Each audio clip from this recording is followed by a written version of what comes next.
watch us take over. All this shit that you see, we gon' make our way to the top. You can trust now, trust and believe. Watch us take over. Yeah, all this shit that you see, we gon' make our way to the top.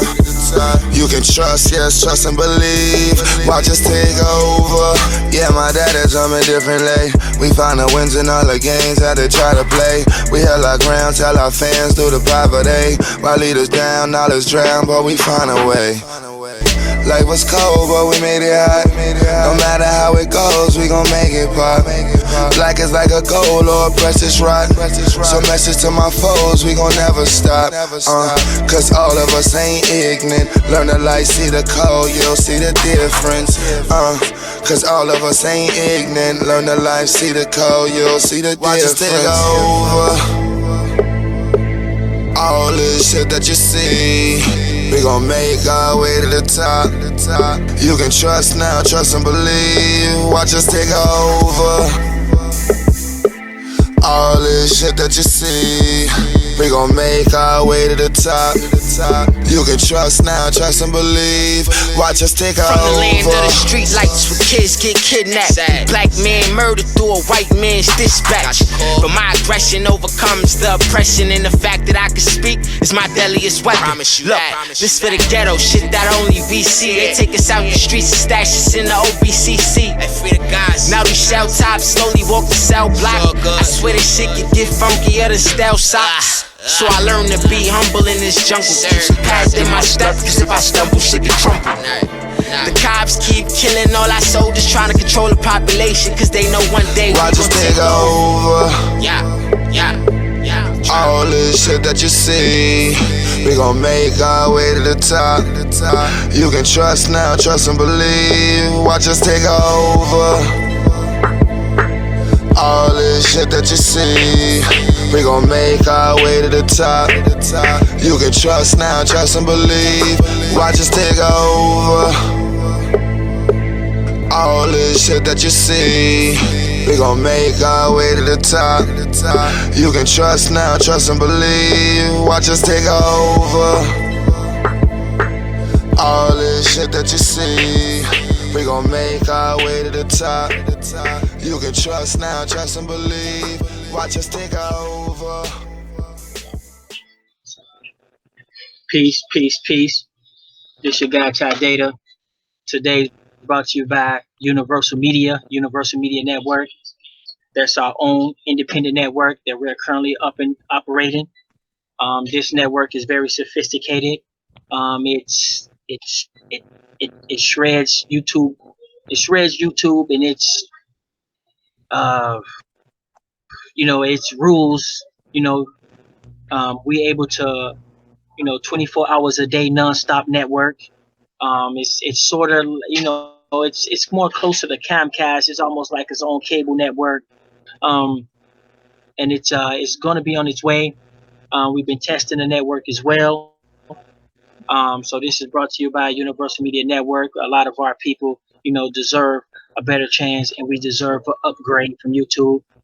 We deserve something better. And so all the people put in all that work, YouTube work, with all these graphics, these songs, man, this stuff is a lot of work. And it's kind of sad that a lot of people gonna stuck and they're gonna die on YouTube. And Universal Media is probably a big step up. But you have to understand it is universal. So that means it's all over the world. It's not only in America and a couple of allied countries. It's all over the world. So we are Universal Media. We're not just a word, okay? Universal, not just a word. We really mean that. Like, we all over the world. So definitely, I want to give a shout out to our tech team over there in India as well. We're doing a good job over there. And today we finna have a good show for at least the next couple hours. So let's get it in. So today I want to introduce y'all to a sister goes by the name Lady Elite. She's an entrepreneurial sister from Compton, California, and she has a story, and we finna talk about some real serious stuff today as well, and we're gonna get into it. She want to share the story of one of LA's prominent history, figures. Go by the name Bridget Biddy Mason. I don't really hear too many people, scholars, or too many people talking about Bridget Biddy Mason, but also I don't really follow that community. So even if they did, I probably wouldn't even know. But she's representing from the West Coast and the West Coast region. She also the head of the Department of Public Relations, 5,000 Elite. This is a very renowned sister. Sisters ready, one of them sisters that's ready to got stats of a president. You know what I'm saying? So yeah, let's give her, welcome. Shout out to everybody that already done download the declaration as well. If you feel that declaration represents you, good for you. We got a lot. But let me see who we got in the building so far. We got Joe 47, Mr. Dark Brother out there. You know what I'm saying? Austin Rolling in the building. Who else? We got Lolita Star in the building. Yeah, so we gonna get it in. So she go by the name Miss Elite. You know what I'm saying? We gonna, just her introduction as well. She's been in the cut. Very professional sister. So you wanna kind of, introduce yourself a little bit, sis? Yeah, yes. My name is Lady Elite. I am from Compton, and I just be sitting back watching, you guys channel all the time. I always tune in to Tribe Up. I'm on the Tribe Up website and all that, but I do stay in the cut and, basically lay low, because I do have a lot of information and stuff to share with everybody. I'm all alone. I don't really deal with too many people, but I stay studying and I stay focused on what the goal and the mission is. So, but yeah, I do have information on Bridget Biddy Mason. I found this information in 2009, actually, I believe, and I was taking a college class, and it was on women, like women studies and professional careers for women, and I was taking this class at Long Beach City College, and so the question or the assignment was to find out or talk about, do an assignment on somebody who inspired you, a woman who inspired you, or some great woman. So I'm like, let me go on Google and research some great people, because I always look up to my grandmother, and my grandmother was from Mississippi, Jackson, Mississippi, and I guess around the Choctaw, Chickasaw tribe and stuff like that from my research. And they were like, oh, pull up somebody and talk about this great person from, so I didn't know anyone, but I researched and found Bridget Biddy Mason. And I'm like, Bridget Biddy Mason, I ain't never heard of her, nobody talk about this person.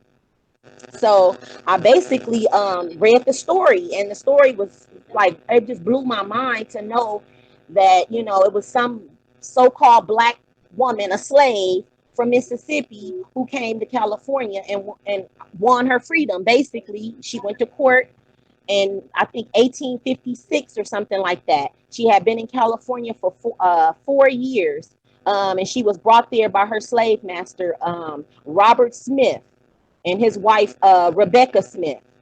And I think they came in 1847, and they basically got to California and found out that California was always a free state. It had never been enslaved or participated in slavery. Everybody over there was just independent, doing their own thing or whatever. And so once everybody found out that she had a slave master and she was enslaved, they started telling her, you can go to court, you can petition for your freedom. And so it was some judge by the name of what was his name, Benjamin Hayes. And basically she went to court with her 4 children. She did have 4 children also, and they all were set free in like 1856. And so once she was set free, she had already saved up a bunch of money, and at that time there was so many millions of dollars that she made back then, but it wasn't a million like it is now. But back then, today, but it was a million if you go by today. So she had property. She was Right. very wealthy. She became prominent amongst everybody, and she was one of the pioneers who like built up Los Angeles. And the first AME or African American church that they always talk about, come to find out, she's the founder of that. You know, she dealt in real estate. She was a businesswoman, an entrepreneur. She was a midwife and helping, bring forth children in the world or whatever. And she also, I think she did some teaching and stuff like that. She did a lot, period. I read the whole story on her and I was like amazed. And it was crazy because everything that she was in the story about her was like basically my life now, on a smaller level. But at the same time, I was like, wait a minute. She from Mississippi, my people from Mississippi, her last name Mason, and my people is Mason. So I'm like, okay. So I just start digging and doing more and more research and just start finding all these different connections or whatever. But what I was tripping off of the fact that people always talk about the Dred Scott case and how it was never overturned, and black people can't do this. They don't have the right to own, or they can't, and all these different things. But they don't bring up this case because this case will probably over Trump. Not probably, it will. This will override that. So I want to bring that forth. If no one has ever challenged the Supreme Court in the Dred Scott case and it hasn't been overturned, I'm ready to overturn it. So why haven't we put some kind of class action lawsuit together or something to overturn that? Take this to the Supreme Court and show them that. And then a lot of people shoot me down when I say that California wasn't never enslaved. California is a sovereign state. This is a sovereign land because this was Queen Khalifa's land before the Europeans invaded them. So why don't we start with that point? And I know I can because I'm born here. So I have that right by birth. Right. So I'm ready, to do it, But like I said, I need the 5,000 elite. So far, I've reached out to several different people. I've reached out to Moors. They on some other stuff. And then I don't like the fact that how some of them will be like, we're not Indian. We're not Indian. And they have this big old beef with the Indian versus the Moor when we all the same people. I know I can trace myself back to Moors on my dad's side, but I trace myself back to Indian on my mother's side. So I don't know, so I don't fight both. I claim them both, but yeah. So at the same time, so what I was reading this story, it was just so interesting that she's from California. I mean, she came to California, earned her freedom, and then if you go back and look at the compromise of 1850. The compromise of 1850, when you read into that, it says that California is a free and sovereign land, and that anybody or any slave that even comes to California and reside in California, whether they was just came there or born there, is free automatically off the bat. So it ain't no talking about this slave issue and all this type of stuff. So that's another thing that I want to bring to the forefront, and we start focusing more on stuff like that versus the stuff that we can't do, or we slave this, we slave that. Find all the independent people who was sovereign or had power or status at that time, and let's roll with that and piggyback off that. That's what I'm about. When I found out about the Queen Khalifa story, that story resonated with me. I'm like, what? That's my whole life right there. That's my whole life story. And I'm like, okay. So, and then I found out that California never was enslaved.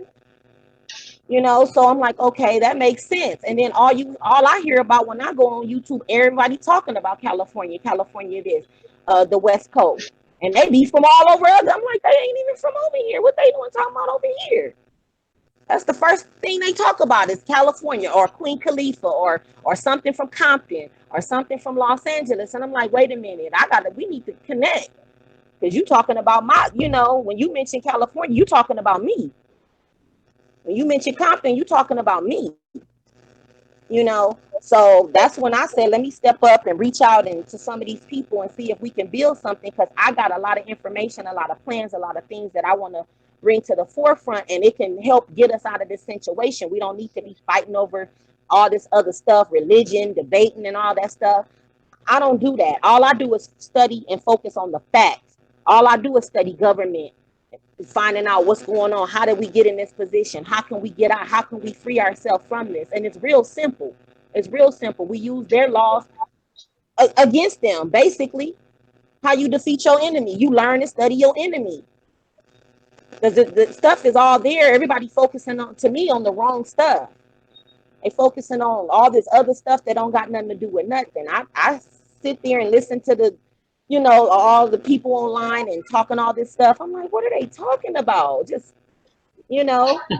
But when you sit there and don't know, see, all I do, I study me first of all. You study yourself. I read the Bible as a child, grew up as a Christian. I went to church, all that stuff, but it never resonated with me. I just went along with it because I'm like, oh, if I don't, people gonna look at me crazy. And one day I just sat in my own house about 7 years ago, and I'm just sitting there like, what is going on? I know I'm different. I know something about me. I don't know what, but I'm not like everybody else. How people will be like, oh, black women this, black people that, or they ratchet. No. So I made sure I did all the opposite. They talk about these people ratchet. Okay, I went to college. I got master's degrees. I got bachelor's degrees. That's all I do. I want to compete with the top. Whoever's at the top, that's what level I'm on. So sister, how many degrees you got altogether? I got about 5 degrees altogether and working on my law degree right now. So you got 5 degrees right now, and you're working on another. So by the end of a couple of years, you'll have a total of 6 different degrees. Mm-hmm. Yep. And that's all I do is study. And I'm not in a relationship. I'm just by myself. And that's all I do is just study, and spend all this time alone. And it gives me time on my hand to think. I don't have no distractions, nothing stopping me. And that's what keeps me focused. And I'm very spiritual. So that spiritual side kick in, and the ancestors be just feeding me information, just giving me instant downloads where I don't even really need to go study. And what confirms it is going on YouTube and watching Tribe Up and listening to y'all, and then all the stuff, hearing the different people. And then now I'm able to connect everything that they just said. And now I know what's going on. And from only just going within, like, what? There it go right there. I don't have to go to no Bible. I didn't have to buy 500 books, to get this information. I just went within, and I know I study nature. I study, the laws of nature, and tie it to whatever is going on. And then I study my enemy, and it's right there. So we know we want to have our sovereignty. We want to run our own tribes. We want to do all that. We can. It's nothing stopping us but us. If you don't know how to go about doing it, and that's where I come in at, because I know how to go about doing it. Where a lot of people do probably know, but they just probably think, oh, I can't do this or I can't do that. And then they just get to focusing on all kind of other stuff and things that don't got nothing to do with nothing. And, we need to focus on us, whether we calling ourselves, Moors or Indians or whatever, that ain't even nothing to keep debating about. I'm done with debating. I'm ready to start organizing and building. So what I've been doing is just basically gathering all kind of different information that basically defeats what they're talking about. The things that's holding us back. If you go back and start reading into their constitution and all they stuff, the rights is there, the rights of indigenous people. It lets us know we have the right to self-govern ourselves. We have the right to this. We have the rights to that. But if you're walking around talking about I'm a black person or I'm from Africa, those rights don't apply to you. So yeah, you're going to be still stuck in that situation. So I don't debate with nobody talking about they Africans and all that kind of stuff. I'm American. I've been in America all my life. I don't know nothing else.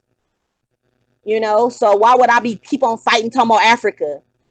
And I'm not going to Africa. I'm right here in California, gonna always be in California. Ain't never been nowhere else. I ain't never been outside the state. Oh, I did go get married in Vegas, but that's still a part of the West Coast. So, it don't matter. So what I'm doing is tying everything that binded me into their system. You can rightfully take that stuff back. So if I have their driver's license, I would create and come up with my own Department of Motor Vehicles under the tribal side. And you can rightfully transfer all that stuff over into your own corporation or your own company, like I did with my son. I homeschooled my son, and people probably don't know that, but when you're homeschooling, like they would basically, they don't give documentation to the parents, like all that school stuff. But when you set up your own private school and register your corporation and you send for those documents, they're gonna transfer every piece of information they had over to your school. And that's what they did. And I did it by accident. I didn't even know, but now I'm starting to realize how this game is going. So by me setting up my own private school and registering at school, they look at me now as like them. And what they did was, when I sent a letter saying that this child is transferred, please send all documents, they sent everything. All the little tests that you bubble in, the state government, I got the whole shebang, original, everything. They sent me a big, thick yellow envelope full of the whole. I'm like, oh, okay, so this what's been going on. This is how they've been. I got the notes with them backstabbing us, talking negative about me and my child, and saying little. I'm like, oh man, I got the little state bubble-in test, how they testing the students and doing all. So I got the whole shebang, and they said they only transfer those type of government documents from school to school. They don't send that to parents, because I was telling my sister about it, and she tried to do it with her daughter. She didn't get nothing back. She said, girl, they didn't send me nothing. They sent me some little thin little paper. I'm like, yeah, you got to be a school. If you claim to be a school, they going to send it to the school that you claiming you are. So that's how I'm finding out certain things. So if I set up my own government or my own whatever, and then I'm going to deal directly with that department, and I'm going to contact that department and let them know I'm such and such government over here. And this information is regarding my one of my citizens. I need those records. I need that file on her or him. And they're going to send that stuff over to you. And that's how you transfer all their stuff from them to you. And register it, set up your own tribal entity or your own tribal corp, whatever it is, to keep them from you set up your own jurisdiction. So that's where I'm going with anything that's dealing with them. I'm just transferring it over. I'm not giving it back. We still need this stuff to survive with. Like at first, when I first learned about all this information, I was like, what? I gave up my driver's license, gave up my, but I found out I couldn't survive. I'm like, wait a minute, I still got to eat. So now I know, no, you don't give up nothing. This is what makes you a part of who you are. You just got to learn how to control it and take access of it. File certain paperwork, like some people saying file the UCCs, which is good, because all this stuff is basically a bond on us, the social security number, the birth certificate, and it got money behind it. You just got to know how to use it.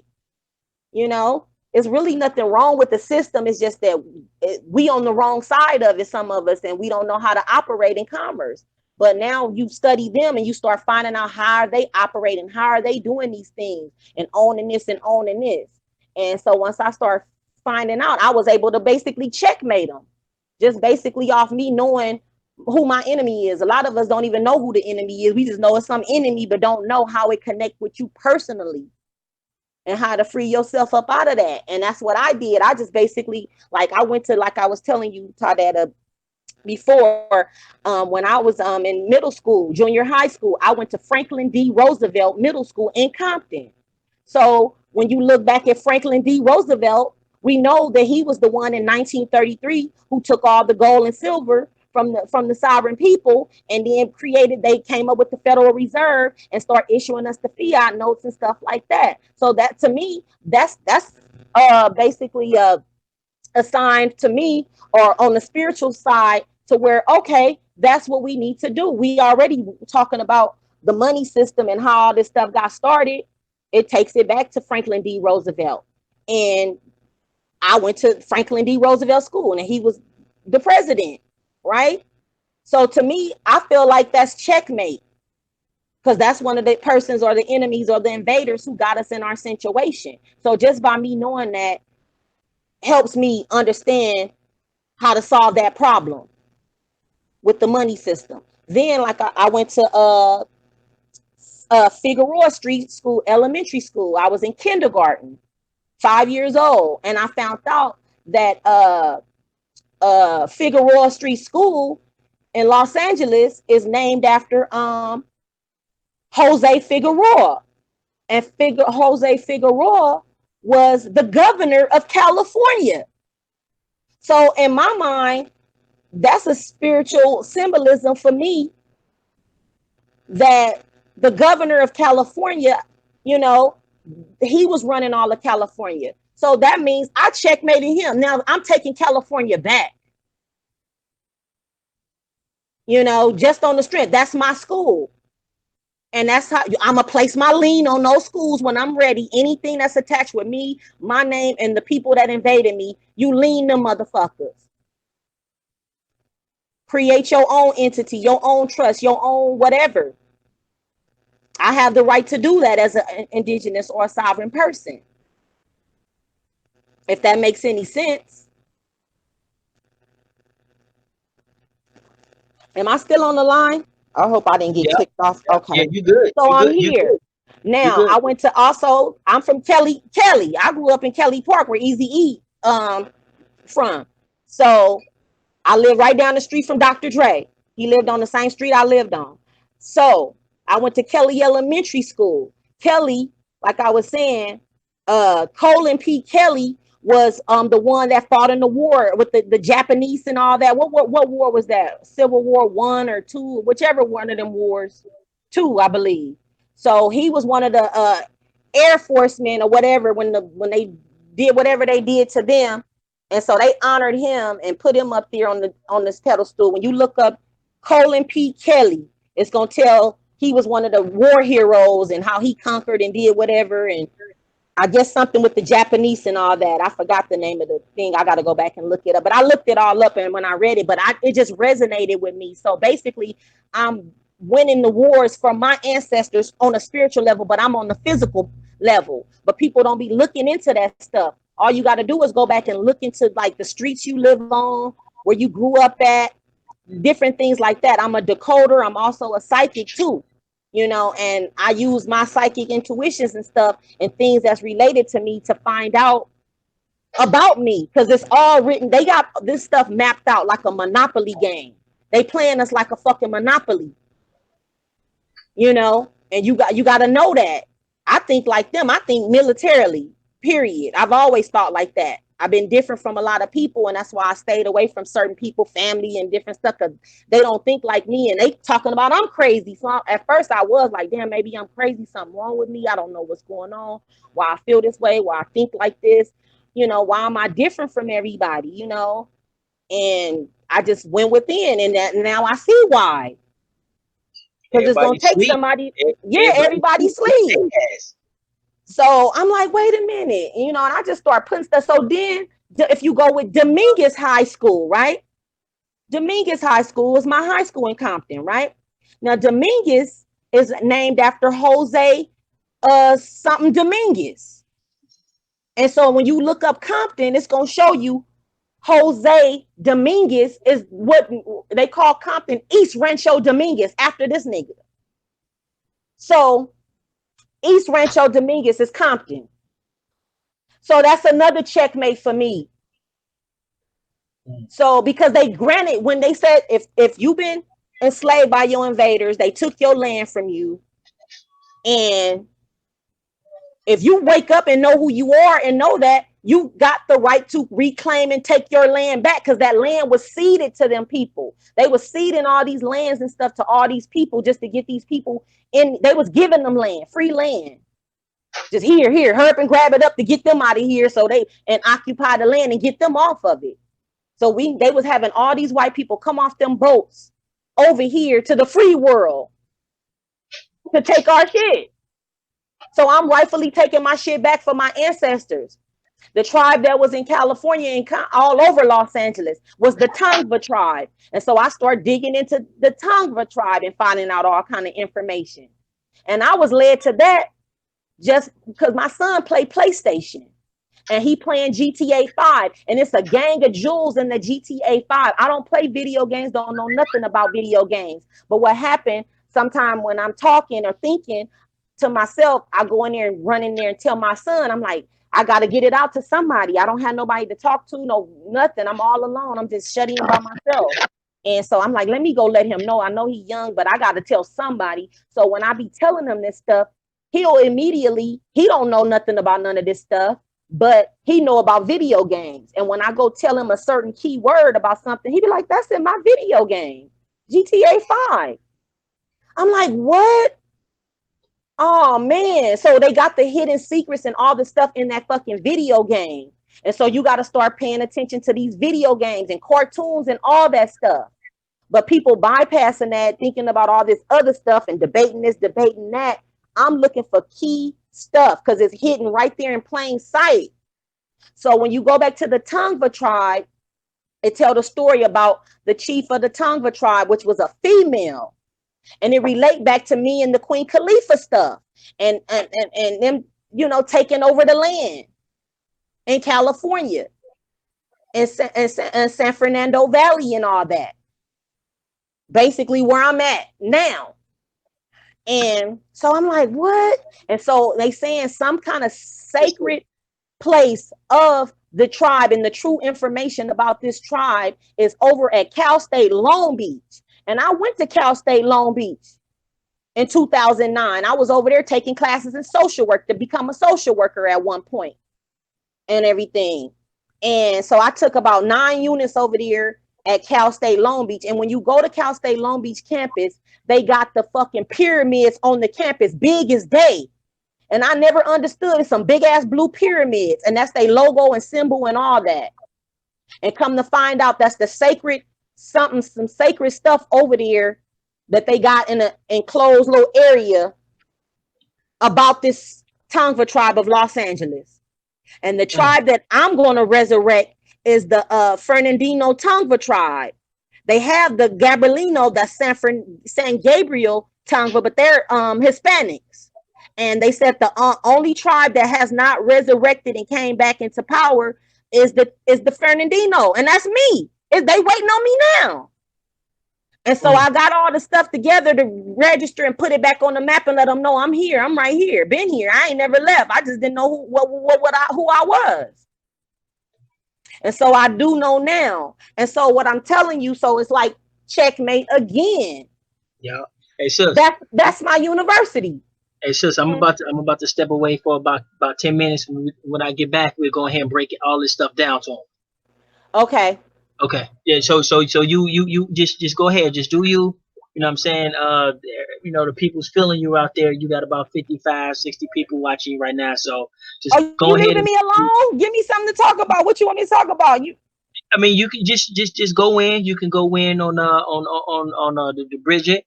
You know what I'm saying, for a little bit. And when Bridget I get back, Mason. Okay, let me go back to Bridget Biddy Mason. Okay. How long you gonna be gone? About 10 minutes. I got you. I'm gonna be listening. I'm gonna be in the chat room. Don't leave me. Okay. So I ain't leaving. I'm just not gonna be available to talk. Okay. Okay. So I'm gonna go back to the Bridget Biddy Mason information real quick. Yeah, this is interesting. Back chat. Is anybody on with me now? Who on now? Huh? Because I want to hear their feedback. What do they? Okay. Yeah. Once I get to the house, I'll be able to do all that. I'll be able to take questions and stuff like that. Okay. Okay. So with Bridget Biddy Mason, she was a slave until the age of 38, when she and her 4 children were freed in California. This is what I'm reading here. So it says that basically she is the founder of the first African American women. She was one of the first African American women to own land in Los Angeles. So I don't know if anybody knew about that, but that was amazing to hear, for her to be a slave, and slaves are not allowed to own property. But this slave happened to have been the first African American slave in Los Angeles to own property and invest in real estate, and became a millionaire. So that, to me, that's interesting. That's like amazing. Like, wow. Did I get clicked off? No, that's me. I'm in on my phone. Oh, that's you. Okay. I thought I heard something click off. Okay. Good.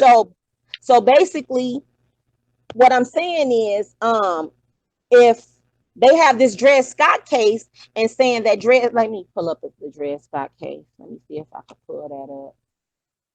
So with this Dred Scott guy, if they're saying that he wasn't able to get his freedom and he wasn't able to, do all this stuff, then now we have something that we can override and say, no, we got proof of the first female who was able to earn her freedom. And we should basically go to the Supreme Court and overturn that. Get us to sign everybody to sign some type of petition or something and go with that. We want to go with all the people who had sovereignty back then versus all the people who was enslaved.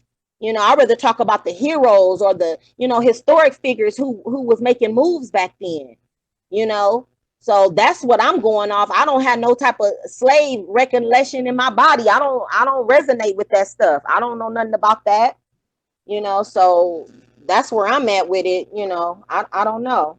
But with with the Bridget Biddy Mason thing, so basically this was in 1856. Basically, she went to court, and was able to get free, and 10 other people was freed with her. It said 10 other people who was also enslaved with her was free, but they don't mention their names. I don't know who they were. They don't talk about them. They only mention her name. And if you go to Los Angeles, over at 333 Spring Street, they have a whole memorial park in her honor. And every year they even the mayor of at the time in California, Mayor Tom Bradley, when he was alive, I think I don't know if that was in the 90s or the 80s. I got to go back and look it up.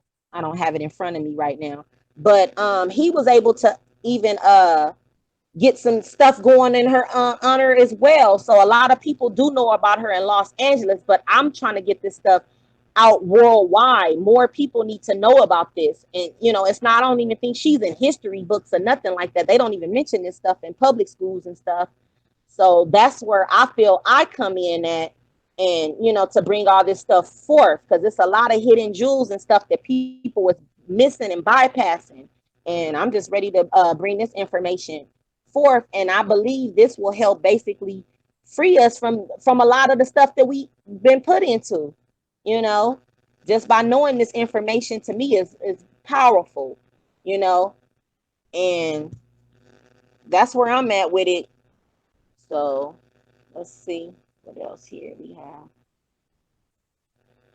Okay. Yeah, okay, yeah, here we go. It says Tom Bradley that he was and I don't say what year. It says he dedicated a tombstone or her, I think she's at the Forest Lawn memorial, what is that called?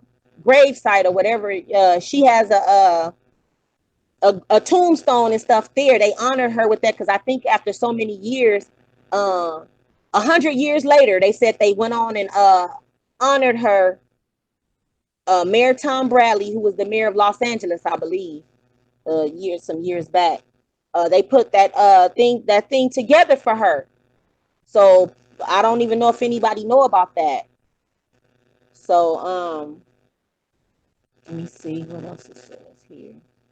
So also she was a philanthropist, and she did all kind of charity work in Los Angeles too. And basically she would go to the jails and visit the prisoners that was in jails, and she would visit them and bring them food and bring them all kind of stuff that they needed, gifts or whatever they needed while they were locked up in jail. So she did all that too to help people that was in prison, that was locked away. So I found that, information helpful too. I was like, oh, that's cool, just to know that she did all that. And she was known in Los Angeles, all throughout Los Angeles, as Grandma Mason. That was her nickname or whatever. And she was very generous, going around helping people, feeding homeless people, just whatever help she could be to the people. She was a midwife, a business owner. What else? Let me see. What else was she up here? I mean, just all around like awesome person. So I just like I look up to that. That's what I strive to be. You know, that's who I look up to when it come to, you know, this.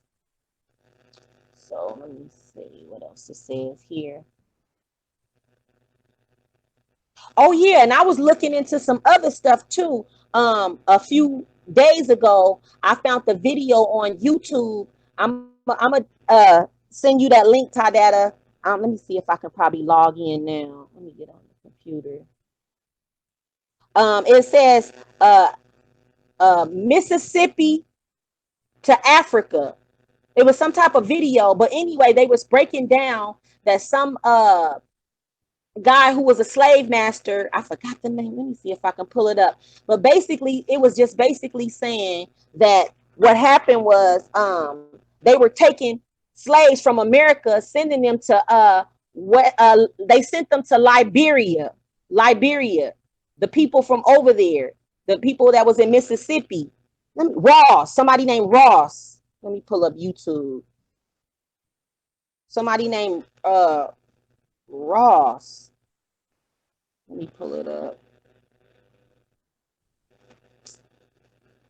And they said that they basically created that story about the Africa thing, and they basically was sending people over there and creating a new land or world, and to say that these people were Africans when they was already Americans. So I found that interesting too. I know you guys probably know about a lot of that stuff already. Let me see it. I think it was called Mississippi in Africa. SSIPP. Did I spell it right? God, MISSISSIPP in Africa. Let me see if I can pull it up. Here it go right here. Oh, but I'm not in the chat room no more. Oh man. Oh, maybe I can just send it like this. Let me see. It's the perfect time to save on select kiosks. Oh gosh. Okay. I'm finna see if I can send this video. It's called Mississippi in Africa, Prospect Hill Plantation. So it was some type of Prospect Hill plantation. Let me see if I can pull that up on Google.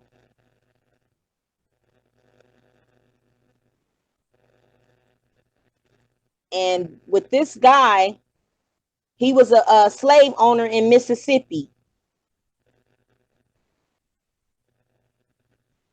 Maybe I can find it through the comments.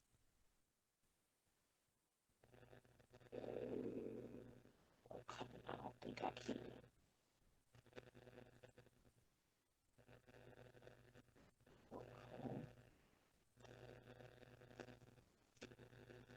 Okay.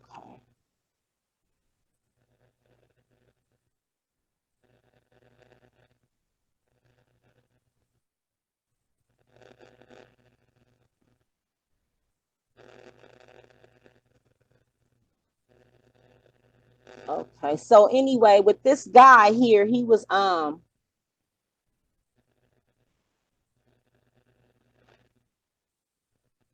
can probably pull it up on Wikipedia.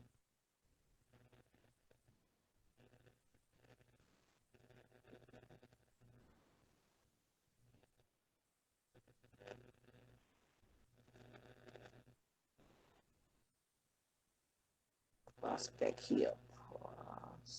Prospect Hill Plantation in Mississippi. Okay. So Wikipedia. Okay. So it was a Prospect Hill plantation that was a 5,000 acre plantation in Jefferson County, Mississippi, and it was owned by somebody named Isaac Ross. And so I guess he was the plantation owner. And they were saying that he owned all these slaves and all this kind of stuff. And, you know, he cared for his slaves, and he wrote in his will and all that stuff that he didn't want his slaves treated bad once he died or whatever, and blah, blah, blah. So basically, he basically had this plantation. Let me see what it's saying. It says something about, okay, the plantation was finally sold, and approximately 300 slaves were freed and transported by 1848 to what was called Mississippi in Africa, on the west coast of what became Liberia. So basically, they took all these people that was already here in America and shipped them over there to Liberia. So they was already born here, from here. And that whole story is like made up, basically. So all them people in Liberia, or majority of them that went over there when they created it, is Americans who are now called Africans. So that was a crazy story right there. And it says they are their descendants, and were among the Americo-Liberian elite that held power into the late 20th century. So wow, I was like, what? It says in the 1850s, Ross' grandson, Isaac Ross Wade, reacquired Prospect Hill property, building a second plantation, Great House, in 1854. Wade Ross' descendants occupied the house until 1956. And it was occupied by others until 1968. The mansion still stands today. In 2011, the plantation and house were acquired by the archaeology, I don't know how to pronounce that, archaeological conservancy for preservation of the total property. So basically, it says it is expected to yield artifacts that will contribute to the story of slavery in the United States, as well as to African American culture and the diaspora. So basically, it was just this slave owner in Mississippi who basically took all these people from Mississippi to Liberia. So that's something interesting that we should be looking into too. I don't know if you guys already talked about it. I probably missed the show because you guys be bringing up a lot of this stuff too. Also, so I learned a lot of it from you guys. But this story I end up finding on YouTube. I don't know. So you guys probably already talked about that. But that goes to show you that, like somebody else was saying, I think it was Chief Holiday or somebody was bringing up how I think it was Dane Calloway who brought up that we were already here and they was taking people from here over there and creating all this stuff. Like Monroe, like the President James Monroe, I forgot which president he was, but he basically was they named Monrovia after James Monroe. So they were sending people from over here to over there to create Monrovia. So that's another interesting thing. So we need to start looking into, if we want, into all that, if to get better clarity of what happened and what's going on, how they were taking us from here and shipping us over there. Because even with Morocco and all that, where the Moors claim to have like descended from or whatever, or have ancestry to, they were saying that that's the people over there. What was it? It was something I was trying to say about that situation. Oh, basically, they just created that. A lot of these places that they have up now haven't even been in existence that long, is what I'm finding out. Like one of them, I think, I forgot which one, but they were saying was created in like 1956. And that's the year my mother was born. So this stuff don't even go back that far. So, that's another thing we can, start looking into. When was these places created? What years? And if it ain't older than my mother, then what that tell you right there? So, I don't know.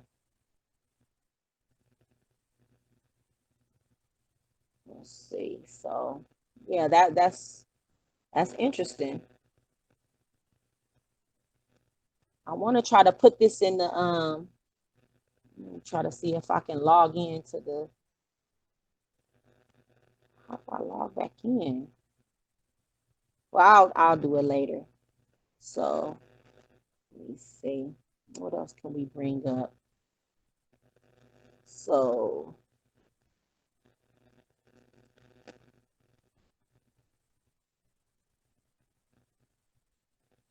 family history. Okay, we won't talk about that right now.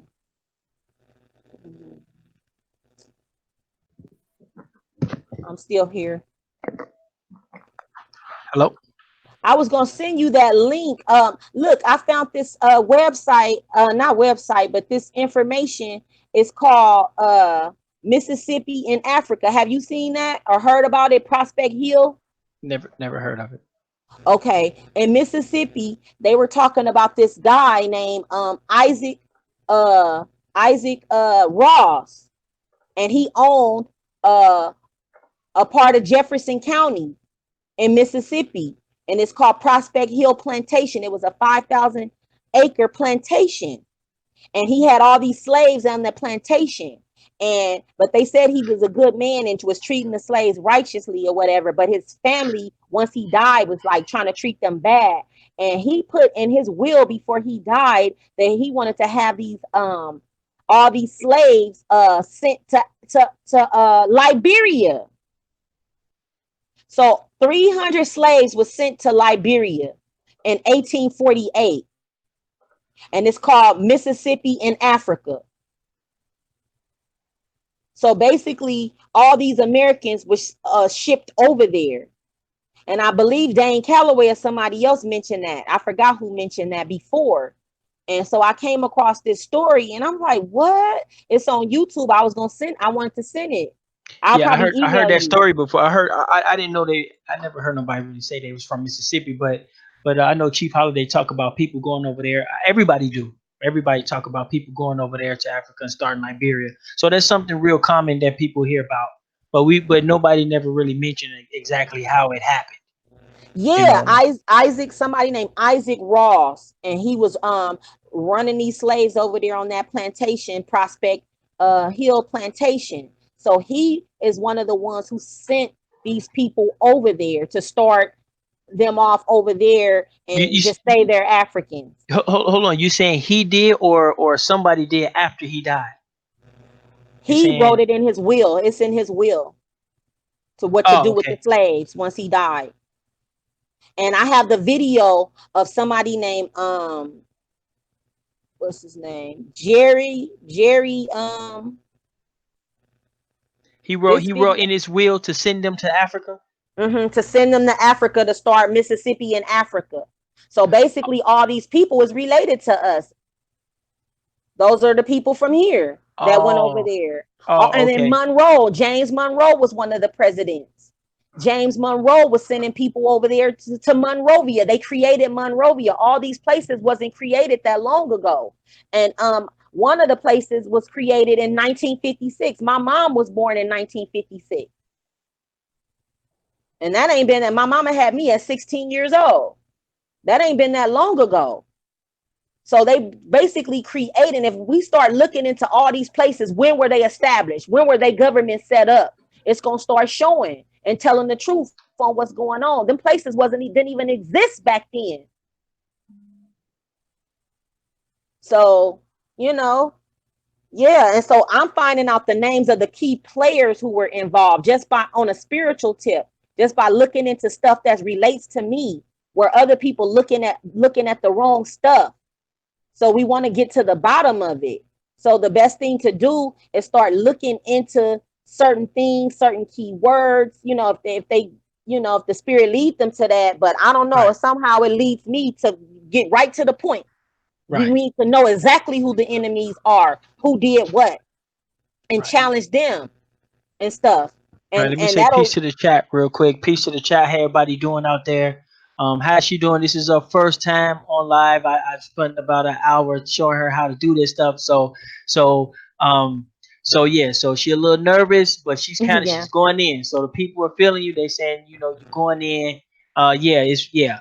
I just do want to let the also people know that we have a meeting. You know what I'm saying, the 5,000 League. We have a meeting on our channel, on our personal channel. It's more of a public meeting. It's not a private meeting. It's a public little gathering or whatever you want to call it on our channel at about 6 o'clock. You know what I'm saying? So we're going to be going over some things over there. Also, if you are, if you did sign up for the 5,000 League and you feel any kind of way that we don't represent you right or we misrepresent you, you can always get a refund. All you have to do is go to your email and just say, I will request a refund, ccda@5000league.com, data dolls communications 33 at gmail.com, or just go on the website. So if you feel that we misrepresent you any type of way, your money is refundable. So I just want to let you know. But other than that, make sure y'all check us out over there on the 5,000 Lead channel, because we got some presentations and we got some stuff we want to go about and talk about, because we finna get the ball rolling. So yeah, everybody feeling you so far. I'm just gonna let you keep going in, because we do got some stuff we want to break down before we get out of here. And we're gonna talk about some structure, and we're gonna talk about a lot of stuff. Shout out to the all the first Americans out there, everybody that support, especially the West Coast. The West Coast is on the map today. You know what I'm saying, Bridget, Biddy, Mason. You know what I'm saying, sister from the heart of you know what I'm saying, the hearts of heart of Yeah. the United States, right there in Mississippi. Went over there, California. She sued. You know what I'm saying? She sued these people, got her freedom, became a pretty much a millionaire, whatever. Hmm. Or in their day, Yeah. their modern their day millionaire, or became a wealthy, prominent person. And Hmm. I don't know if you mentioned it that yet, but didn't you say she used to run a certain part of Los Angeles or California or something? Yeah. She ran Los Angeles. She ran Los Angeles. That's what I'm trying to tell you. They honor her and know her over here. A lot of us that's woke know this, but I'm just surprised to not hear people mention this nowhere. People, a lot of people not talking about this. No, nobody bringing it forth. That's why I said that's where I come in at to start putting this out there, because that's part of what I represent, and that's how I need to be seen. Because I know this like the back of man. I know this right here, you Right. know, and this is what I'm about. This is what my spirit brings forth. This is what I represent right here, you know.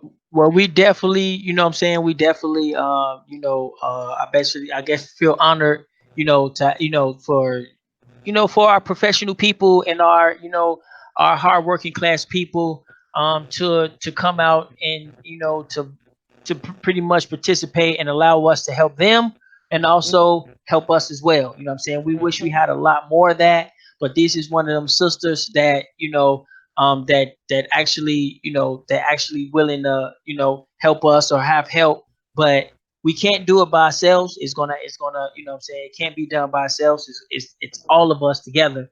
And so a lot of this stuff we've been talking about, I usually talk about it all the time. Mm-hmm. So uh, it's not like it's super new, but there's Mm-hmm. people that's their lane. You know what I'm saying? So she have her lane. She has a broad lanes. The woman is the woman got 5 degrees. You guys, she got 5 degrees. So I'm saying, so so she don't do nothing but just read and attend. You know what I'm saying? Just read and study. That's pretty much her life. You know what I'm saying? So definitely the West Coast region is definitely stepping up. And so the sister been around for a while. She just coming out. She just coming out, introducing us. You gonna get to know her a lot more. She's an entrepreneur sister, so she deal with some of the actors and all the people over there in Los Angeles as well. Mm-hmm. You know what I'm saying? So she, like she said, she live on the block where Dr. Dre used to live at. So the sister got a little connections as well. And it just so happens that she saw something in the 5,000 League, and she's been around for a while.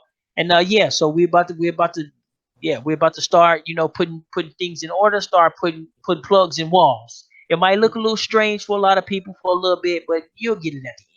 you know you'll get it at the end. But yeah, I just want to say that, and a shout out to everybody been supporting. um yeah, so if anybody got any questions or anything, I can read the chat now. So if anybody got any questions, let us know. We got the original Copper Hopper Emperor in the building as well. Okay. T1. I You know what I'm listen to saying? her too. Yeah, I know you know Copper Emperor. Y'all, I'm Yeah. Chad Murdoch up in the building. What up, Chad, Hmm. man? That was a dope little video y'all did, man. Y'all started something new. Hopefully we can do it again. You know what I'm saying? Carlene McLean in the building. That's them my people right there from Jamaica. So we got Jamaica Okay. representatives, Yeah. you Yeah. know, also on the map, you know what I'm saying? So yeah, we got a nice, we got something real nice. I don't know if people actually see what we see, but Yeah. but eventually, you know, they'll see it sooner or later. Yep. And I was looking into it too with Bridget Biddy Mason. What I found out, it says also here that she was helping the people, the prisoners, going to the prisons, bringing the people food and whatever she can to help support them. So she was a philanthropist also. And so that was a good thing. So they called her Grandma Mason in Los Angeles. That was her nickname. And she was helping everybody, feeding homeless people, and just just basically the mother of Los Angeles. You can basically call her that. And so if anybody needed something, she would go help them. She would go give them, money, food, whatever she can. And so that's interesting, and I don't hear nobody mentioning none of this stuff. So this touched me because that's basically where I'm at and where my life is, so that resonated with me. So I just ran with this. I'm like, what? And then I just was looking into it more and more and more. It's more information about her, but it's so much information on. I don't have all the stuff right now in front of me, but I'm just looking up that one document I had showed you earlier. But it's Yeah. it's it's a lot. And she was basically best friends with the governor at the time. The governor of California was somebody named Pio Pico, and he ran all of California, and she was right there with him. And they would go to lunches, brunches together, hang out together, do business deals together, whatever they did, at that time, whatever was going on, she was right there with the governor. So I just thought that was like real interesting, like, wow. And then, like, for all these people that's claiming that they're Christians or church people and blah blah blah, and they always bring up the first AME church, right? You heard about the first AME church, but I never knew that she was the founder of it, you know because I guess they was introducing religion at that time to keep people, because basically after slavery stopped, I guess that the way that they was able to maintain everything, because they put that Bible in place and put religion in place to keep people in check, to Hmm. keep them in fear. So, you know, and I guess, by us being spiritual and people already, we didn't understand that part of it probably, but we know that we are righteous people by nature, so we gonna follow all that, but not knowing we don't need that to be that. I know not to go out and hurt nobody or do no crime. I live righteously already, and I don't need no Bible to tell me that. I just do the right thing because that's just me. Period. So yeah, but it was deep to know this, and she had 4 children, daughters, I believe, and one of her daughters ended up marrying somebody named, I forgot the name. It ain't here on this paper. So, but anyway, they brought that up too. And I was just saying, like, okay, but 10 people was also freed. They don't bring up these other 10 people. So 10 other people got released, but she's the only one that became, I guess, very successful or whatever. So I just wanted to make sure people bring that up and mention that, because this is basically how I'm going to free myself, you know, just by knowing this information. And that'll help a lot of other people as well, because people don't know that, information. And I'm thinking about challenging Supreme Court with this, you know, to overturn that Dred Scott case, because that needs to be debunked now. And then all these people walking around talking about Africa this, Africa that, right? Or African. When you look up Bridget Biddy Mason, it's going to say her nationality is American. All these people that they got us brainwashed talking about Africa or they're Africans, when you go pull them up, it's going to let you know that they're American. And when you pull up certain artists or people, look, pull up all those artists. It ain't going to say nothing about no Africa. That's just something they fooling us and brainwashing us with. And I travel around now when I'm taking the bus in Los Angeles and Compton and stuff. Now what I do, because I got the FS 181 form. That FS 181 form tells it all. Like the Untouchinist one was saying, he brought up the FS 181 form on his thing, how you can just basically take that to the DMV, I mean not the DMV, Social Security office, and have your nationality corrected right there, just off that paper. Shout out to Or if you, yep, yeah, I watched his video. I had already knew about it and done it myself, and when I heard him, it just helped me confirm it, because I hadn't heard nobody talk about that.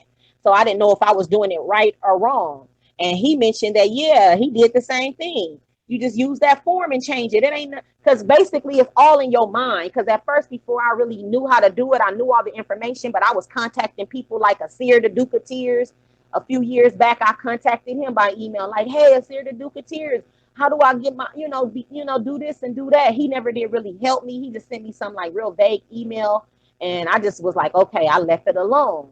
But I didn't, I still love him, and I respect everything he's doing, because I'm doing the same thing. But I just realized I can't call nobody to free me, because it's a mental thing. It's all in your mind, and it's nothing that once you fix your mind, and everything else gonna fall in place. Like, better. It ain't nothing to even talk about. You just know. And so I had contacted him like, hey, help me, blah blah blah. I want to get my nationality. I want to do this. But this before I knew this. And so it was a reason why probably they would never help me, because it ain't nothing to help. It ain't nothing to do. You saying like it's a self journey. It's a self journey. It's a self journey. You got to know this by heart, in your heart. Yeah. You got to just know who you are, and ain't nobody going to challenge who you are, And so when I reached out to him, it was like, but I still listened to him. And what he was saying in some of those videos I listened to is the same stuff I'm talking about. We all talking about the same thing, but it's but like you said, divided. But we divided. And some of it, like we saying too, it's a self journey, because this ain't for everybody. Like they were saying, everybody are not, they might look like us, but they not us. Because basically, I'm finding out it's a spiritual thing as well. Like, basically, when we die, we don't actually die. And once you become, to what I'm finding out, once you become spiritual and come into your higher self, then I guess that spirit will attach to you and come into you, and then you just know everything automatically. And know where you stand in this world, know where where you place yourself at on this grand chessboard, because we on the grand chessboard, we playing chess. So we got some pawns, we got some rooks, we got the queen, we got all these different players on the board. And if you don't never wake up, you just gonna be asked out. You just gonna die and come right on back and be lost again until you figure it out. Because basically, like they saying with Los Angeles, if I'm not mistaken, everything started in California.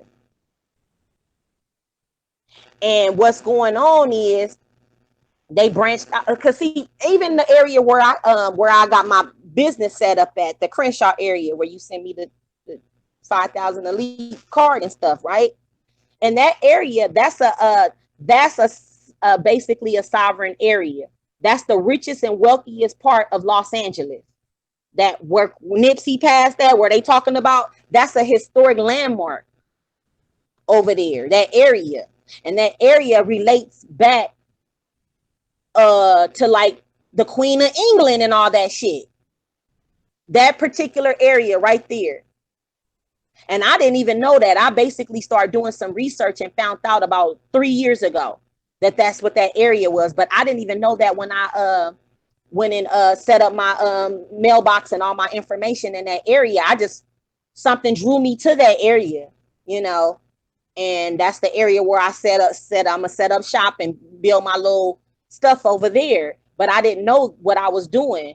And that's why I said the spirit be leading me to do things. I don't just do stuff like just, I didn't even, I just like, I need to set up a little place where I'm going to run my little businesses and stuff.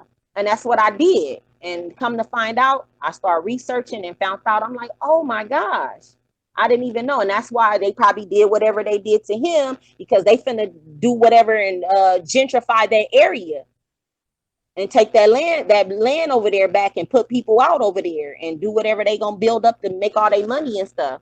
So that's where we come in at, or I come in at, and no, you not finna take this area. We taking this fucking area and keeping it in,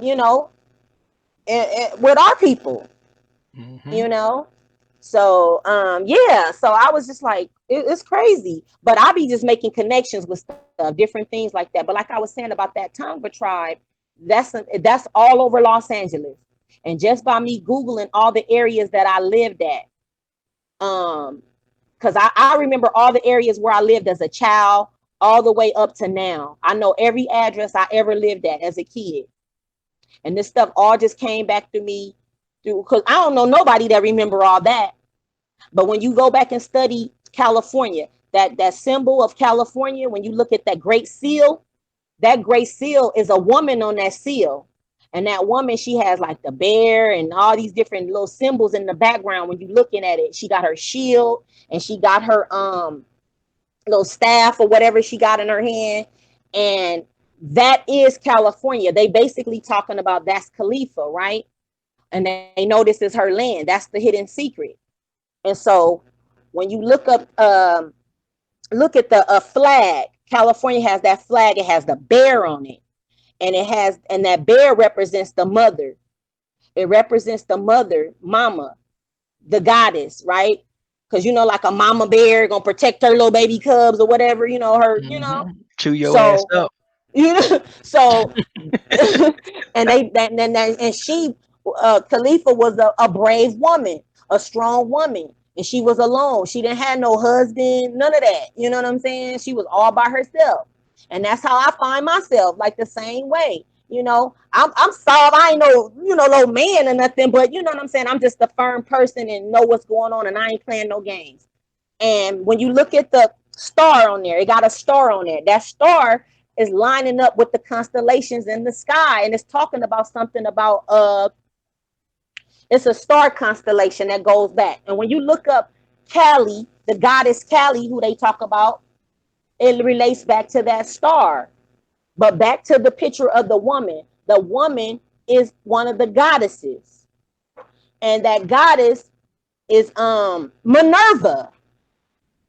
So when you look up Minerva, it's gonna tell you what her strengths and what she all about, what she represents, and everything that she represents is myself already. Look, so let me go to the internet real quick, so you won't think I'm crazy. But let me just tell you first in my mind how I see it.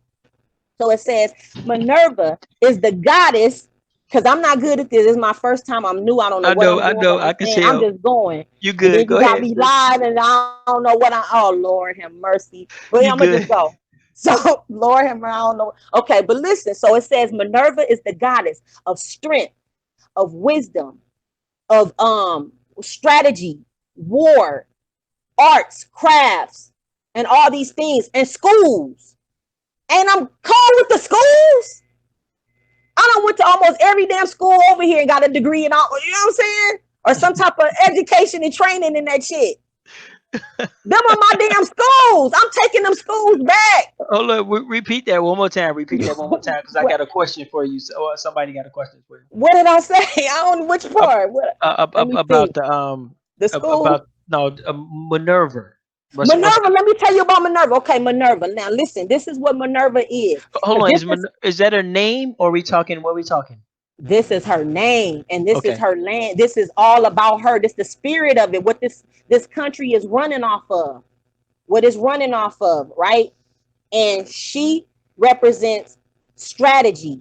She studies. She sits back in the cut, laying low, and she's strategizing, studying, watching everything, watching their every move. And she building up her stuff, and she finna get ready. She building up her team, and they finna come into their power, and they finna take their shit back righteously. Now, I'm not finna go to war. You don't gotta go to war. You just need to know what's up and what time it is, and we gonna snatch this shit right back from them. What cold, and they not gonna see it coming, cause they looking for some dude or somebody to come up like, oh, blah blah blah. They ain't looking for no little quiet woman who ain't even on YouTube or ain't even, ain't part of all this We stuff. got a we got a sister. We got a sister from Chicago. Her she said her grandmother name was Minerva.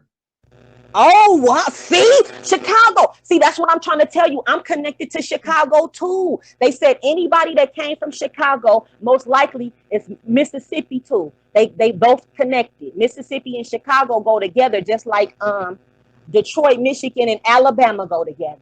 Anybody from Alabama is connected to Detroit, Michigan. From what this I heard this from Judge Mathis. Cause Another brother said a street. There's a street in Chicago named Minerva. See what I'm saying? Let me tell you about Minerva. Now, Minerva means me. My middle name is Sharice. Look, study numbers. Don't study names like that. I mean, yeah, study names because you want to know what it really means when it all boiled down, because you need to have all of it, right? But I'm a number person. Only study the number. Once you study the Yeah, numbers, yeah. Let's break that down because that's what I talk about a little bit. That might be a little too advanced, but let's break that down on another show when we go into the okay, numbers. we ain't gonna, okay, let's not break it. Let me tell you about Minerva though. Now, Minerva stands for uh commerce, right? What's commerce? Business, money, big money, right? It stands for Minerva is the goddess of art, craft. She's wise. She's the goddess of wisdom. First of all, that's the first thing that come up when you look her up, and all these different things about her. So I'm like, wow, that's interesting to know, because that's my life. I've always been about money. I've always been about business, entrepreneurship, commerce, and things of that nature, and Hmm. balance. I've always been a schoolgirl. That's one of my nicknames, a schoolgirl, because I'm into schools and colleges and stuff, where because none of my people in my family graduated from college and stuff. And so I always was set myself apart. I wanted to be different. I'm like, okay, nobody went to college. Everybody walking around getting pregnant, running around in the hood, doing this, doing that. I'm from Compton, but I look at myself as better than just being some hood rat from Compton, you know. So I'm like, I'm going to college. I'm getting degrees. I'm doing this. I'm doing it because everything. And when I was in college, the classes and stuff I was taking, I was in college with people who was already running Los Angeles. I was in college with people that's police officers, probation officers, council members, and people that's in high position. These are the people that I went to college with. So that's when I knew. I'm like, wait a minute, I'm here, because people will be like, oh, I'm from this, or I work for the state of California for this, or I'm this, or I'm a that, or I'm like, what? Okay, that's cool. But me, I never really worked for nobody like that. I do have a lot of degrees, but I ain't never really sat there and worked at a job like that. Honestly, I just don't feel like that's me. I rather own it. I don't want to work for nobody. I want to have my own stuff. So I just basically infiltrated and sat in class and got like the spook that sat by the door or whatever. I'm gonna learn everything, but I'm not gonna be working up under none of them. I'm Bring gonna it back. find a way, Bring it back to their people. exactly. Yeah. So with the Minerva thing, when I studied the Minerva thing, that was all my qualities, all the things that represent me. And I'm a numbers person. I don't want to talk about numbers, but I'm just going to connect how I was relating stuff. So when I connect my middle name is Charisse. And when you look up Charisse, that's a French name, the French, right? And then that means goddess. And so, because I always felt like I'm like, something, but I'm like, well, I don't want to sound crazy, because people be looking at people like that if they start putting themselves up on a high pedestal and claiming this, or they think they that, or I'm a queen, I'm a goddess, and blah, blah, blah. Like, what are you talking about? But that's the way I think it felt, so I just kept it in, and I didn't say nothing until I start studying the numbers. And then I got this little tool that I use that you can enter any name in or any word, and it's going to come up with all kind of words and the exact number, that number, what it is. And when you put it in, it's going to come up. And the first word that came up was goddess. I said, goddess. And then I said something said, put in Minerva. This was at another time, not even at the same time. One day I was like, let me put in Minerva. What would Minerva? Once I found out what Minerva meant, the goddess, and I think Minerva is the same goddess they talking about Nike. You know, Nike. They said they running that energy off that goddess energy. The goddess Nike or something. And Nike is a very powerful company that's been around for years, and people, you know what I'm saying? They So it's tapping about it. the They tapping into something. They tapping they into. tapping into something, and we walking around wearing it and don't even get what what's going on. So I get what they do. I tap into what they tap into and understand it. So when you look up at that flag is coming into all that information and more than that. And when you look up at the sky and you see those three stars in the sky, it got something to do with the Usher Major or whatever them stars, the Big Dipper and all that stuff. Yeah, yeah. And so when I put and then you go back and put in Cali, the goddess Cali is talking about California and one of those constellations. Yeah. Copper Empress say that was her nickname when she was younger, Little Minerva. What? Yeah. Oh my God. Copper, See? and you know Copper Empress will eat your ass alive. Yeah, I know. I listen to her. Yeah. Yeah, I know. I'll be listening to all y'all. I'm taking notes from everybody. I know she got that energy too. But I Yeah. didn't know that about her. But now it makes sense. It makes sense though. It makes sense now. And so, Yeah. it And make she a said lot they of opened sense. up a club named Minerva. They got a club down there. Yeah. Wow, but that's my middle name. And I didn't even know, and then I look back at when they said when they took the America or United States and that in New York where they got that big old green statue, the Lady Liberty statue, right? Statue of Liberty, yeah. That Statue of Liberty, they said that ain't even the real Statue of Liberty. Did you ever see the real Statue of Liberty? The one that they said France gave them a big old statue of a black woman. And they rejected it like, nah, we ain't gonna put that one up. And they came up with the one that they got now. I heard about that. Yeah, I did hear something like that. It I was a never got it different confirmed, statue. but I heard something. Yeah. So we gonna re-erect that old statue and put the real one back up. Mm-hmm. So yeah. So that's when I started making all those type of connections. See, I look at stuff like that. Like, okay, it was another why did they take that statue down? What was that about? Why did they reject that one? See, it's more to it than that. But people, if you ain't connected and don't know, then you ain't gonna know. But see, that's where I come in at. Nah, it's something to that. So that's when I found out. So France, we know, and Mason come from French, and then what I also found out when they talking about these names, they said these names trace back to royalty, heritage, and all that. Like when they talk about the Moors, a lot of people don't like to talk about the Moors and want to say this and that. But if you look deep, it's more than that. We ain't talking about the dirty Moors and all that kind of stuff. We got to go back and connect because they saying that is because like, okay, with black people, everybody got an ish but us. We got Jewish, we got Irish, we got Scottish. So that goes to tell you they must have knocked the Moors off the throne and the so-called black people. And that would be our ethnicity. We'll not say our nationality because we have to have an ethnicity, or whatever. So we know we're Americans, but which Americans? You have to still have a nationality. The first. We are the first. But blacks were the first. From what I'm hearing, they said blacks was all over. China, Australia, Europe, all that. So if we were the first people, then we know that we want to have some type of, because we know we got Irish Americans. We got first there too. We was the first there too. And that's what I'm trying to go back to. So listen, this is what I start finding out. My name, my old last name traced back right to Wales, the Queen of England and all that type of stuff, right? So that must have been our people over there as well. Mm-hmm. Shout out to the UK. So They still there.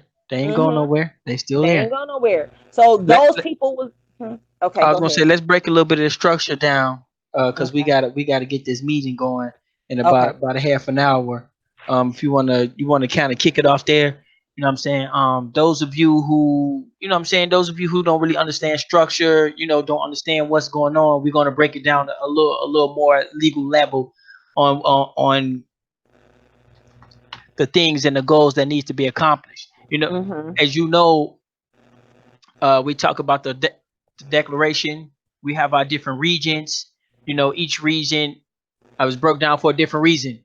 We asked people to download the Lakeisha app to, show where we have support. So show you don't have to, but it just give us the data, the Mhm. momentum, and it actually feeds our ego, Yeah. or what you call it. Hold on one second. I'm hearing myself double because I got two different things open. So I'm talking and listening to myself is kind of weird. So Yeah. sorry if I sound weird, y'all. Um, like it give us the confidence to know that we got people in certain places.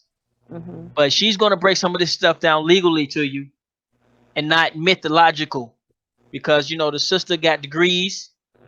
The sister's going to school, uh, with law school as well. Mhm. So everything we say and everything we do, it needs to be it needs to be in a certain type of format where it can be followed through generation after generation after generation can follow it. Mhm. Right. It can't just be something on the YouTube channel where we just say it and we just get credit for saying it. It needs to be, formatted correctly. And so, the sister is also, she also can break a lot of that down. I'm gonna see if I can bring up. Okay. How you where you want to start at? You just want to start with, you know, Well, how is they taking over these cities or whatever. yes, yes, yes. That's it. So what I came up with, how I found out, because I, like I said, I was googling something, and I was googling something, not googling. I'm sorry, but I got this, like I said, this app or this tool I use to decode stuff, and basically you put in any word, any name, any birthday, any year, and you break it down, and it's gonna give you the number for it. So what I put in something about me, and it led me to the first meeting that those people had when they sat at the round table and discussed how they was going to do stuff. And I looked up that word and wanted to know more about it. And when I looked up the word of that term, it showed the meeting on that day that they sat down and had that meeting. And I was like, what? That's crazy. And then now I know how did they, because I always wanted to know, how did they get in power? How did they do this? And it was just a group of them that sat around, not even many of them. I don't know if, I think it was like 5 or 6 people that just sat down in that meeting, maybe, or whatever. It might have been 10, 13. I don't know. But anyway, it wasn't a lot. And they just sat down and discussed and mapped out their plan, how they was going to take over everything. And I'm like, that's crazy. We could do that too. And not even try to take them over, but just create our own and put our own shit on the map and be running stuff like, look, I'm under this jurisdiction over here. You know what I'm saying? I'm a equal to you, you know. But anyway, so I said, let me pull up the government, because I took a class on forming and structuring governments or corporations, not government, but we know now that United States is a corporation. So I took business classes. My master's degree is in public administration, and the minor is nonprofit management, because I wanted to open a nonprofit. So I wanted to know about how to set up and run my own nonprofit. So I end up taking, those classes and stuff just to run my own uh, Yeah. So company. so So yeah. So all the people out there, can you hear me? Can you hear me? I I had to hear turn you, the but volume. I don't know if they can hear. Yeah, they should be able to hear me too. How to turn my Okay. volume down. But yeah, so all of you people who do nonprofits and all that type of stuff. Yeah, she got her degrees in that, and I mean, like, we really finna do this, y'all. Like, for real, for real. Like, this ain't no joke. This is not. I know it might be kind of weird for a lot of people because they expect us to be drama filled media channel Mm-hmm. on YouTube, trying to get some views, trying to follow Dane Calloway and Sonetta. That's what most people expect, but that's not what we do. Mm-hmm. You see what I'm saying? Um, you might see some of it sometimes, but that's not the it's not what we here for. And so we finna break down some of this stuff, and hopefully you'll be able to understand some of the stuff I've been saying a long time ago. A lot of that is finna make a lot more sense today. The stuff you heard me say 3, 4 weeks ago, maybe even last year, I'm finna bring all that back, and it will make sense to you today. So yeah, let's go ahead and get into it. Okay. So with this the government structure here that they have, so I felt like, okay, let's follow their blueprint. So in their blueprint they have it says government, the government of the United States. So they set up their government, and the first thing that comes up is the Constitution. So we know we have that their Constitution, and under that Constitution is the three executive branches. We have the judicial branch, we have the executive branch, and we have the legislative branch. And so I was looking at it in my mind, since I'm studying all this stuff at the executive branch level. Okay, I need to build a team with these three branches. Each one of the three members handle the three branches. And so I was looking at it on my end. If I'm running my own government in California, Khalifa Republic or something like that, I would have me at the top. I mean, the Constitution at the top, the executive branch I will run because I know how to run all that. I have degrees in running that. And then I know I need to take legal because I need to have some knowledge of judicial, and then the legislative as well. But I would have somebody running one of these branches, like just say if me, you, and Chief Holiday is at the three at the top. Then with this government, they have 15 other departments that run all of us. They got the Department of Defense, the Department of Education, the Department of Commerce, Department of Justice, the Department of Labor. So we need to come up with 15 other people who can handle one of these departments, who got skill, who got information, knowledge, and know how to run it. And then all they would be assigned to do is study everything in that department. So we'll have somebody in the Department of Agriculture who study agriculture, who know all about agriculture, put them in charge of agriculture, and they go on that website and study everything they can and know about agriculture and bring that back to the table, because we're going to build our own stuff for the Department of Agriculture. Whoever going to be in charge of commerce, who know that, all that kind of stuff, moving and grooving with commerce. Okay, so that's 15 branches right up here. Then we got the State Department, the Department of Transportation. So we will find somebody in the 5,000 elite who know about transportation and can handle that area, study everything about transportation, know that, only stick to that. Don't drift off to no debate. Don't drift off to this, who are we? What should we call ourselves? No, just study transportation and be the person for transportation. Then under that, they have 56 other independent establishments and government corporations, like the National Credit Union Administration, the Social Security Administration, all these different branches. That's 56. So we would have other people within the 5,000 elite be one of those. So we got the Federal Housing and Finance Department. We got the Federal Labor Relations Authority Department. All these, this is 56 of them. So somebody who know or can or willing to step up and try to learn and know about that and study that only. So that'll take the pressure off all of us, and then we come back together with our meetings and start discussing, what we need, each one of the Right. meetings. You see what I'm Right. You saying? don't need to be So a super professional. All you you need to don't need to be be a super is professional. a person that's willing to learn, you know what I'm Mm-hmm. saying, and take your knowledge and bring it Mm-hmm. back to us. And Mm-hmm. and set it for other people, could make it easier accessible for other people. You see Mm-hmm. what I'm saying? But what a lot Mm-hmm. of people are doing is they going to these little stuff and they learning this stuff and they coming back and selling it to you. Or Mm-hmm. they coming back and saying, hey, sign up for my stuff. Yeah. And I know this little trick. I got this little trick in the bag. And if you follow me, some kind of way I'm gonna trickle down. I don't know how that shit ends at the end because the shit never really get accomplished. Exactly. But but I guess something's supposed to happen at the end. You Mm-hmm. see, and And so so, yeah. this is what they're using. This is the blueprint. This is the little schematical or the little format or whatever you want to call it. Mm-hmm. This is what they're using. So they should be able to see it, by the way, sisters. It should be on the screen. Okay. Okay. Cool. Let me see. Let me look at my And phone. also stick to your lane.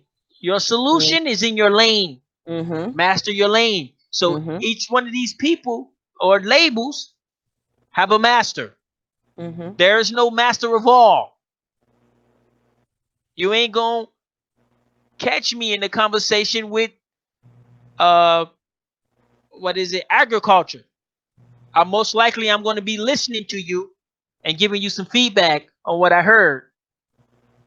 You see what I'm saying? But I catch you in my lane, okay?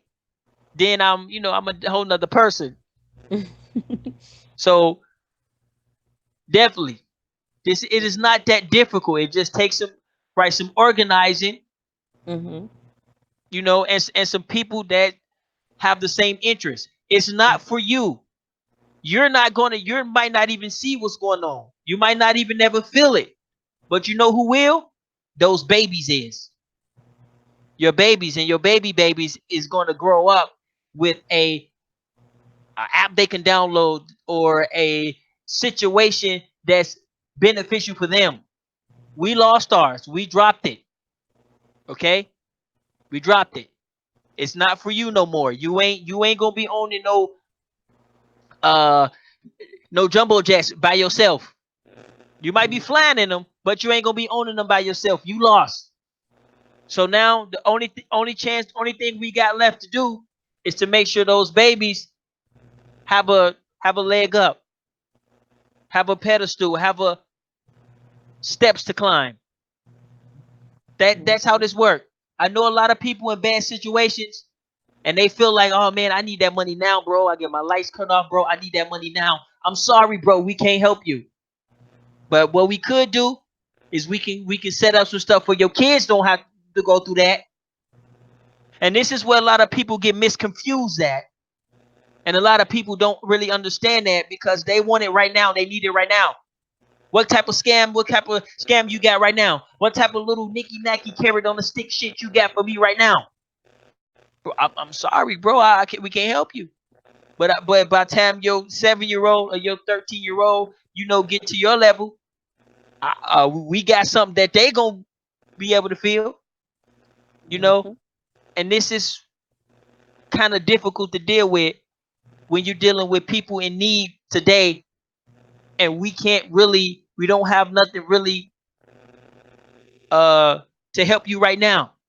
Now there will be some money being moved, there will be some merchandise being moved, and everybody will be getting cuts, and everybody be feeling some stuff, but ain't nobody gonna be walking around here no jumbo jets.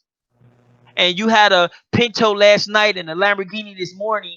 Like no, like your great grandkids gonna be the ones with the Lamborghinis, not us. You see what I'm saying? So, but this is what they using right here. But I'm gonna let the sister break it down for you, and we ain't gonna get it too thorough, but we is gonna brush up against it, Mm-hmm. and we about to do this, Mm-hmm. and that's with or without you. So let's do it. Okay. So with these independent establishments and stuff, so some of the ones that it's 56 all in total. They got Peace Corps. So we know about the Peace Corps. They got What's that? the Small Business Administration. I guess that got something to do with like maybe military too, the Peace Corps and stuff like Oh, that, the you Peace know. Corps. Okay, I know what that Yeah, is. so they have that too. So all that is under they just under their structure. You said you put it on the screen. I can't see it on my end. I'm not looking at it, but I got the You can't paper see in it. front of me. I have the paper in front of me. But so I'm looking at the same thing you're looking at. But Okay, if you I'm gonna look, put the PDF. I'm gonna put this PDF on the declaration page. So if you go to okay, the Cognito form, the declaration, I'm gonna put it up there. It's not up there yet, But while she talking, I'm gonna try to do that really quick, and Okay. then I send everybody there. So I'm gonna let you keep going in. I'm gonna try to get that. Okay. So they have the Small Business Administration.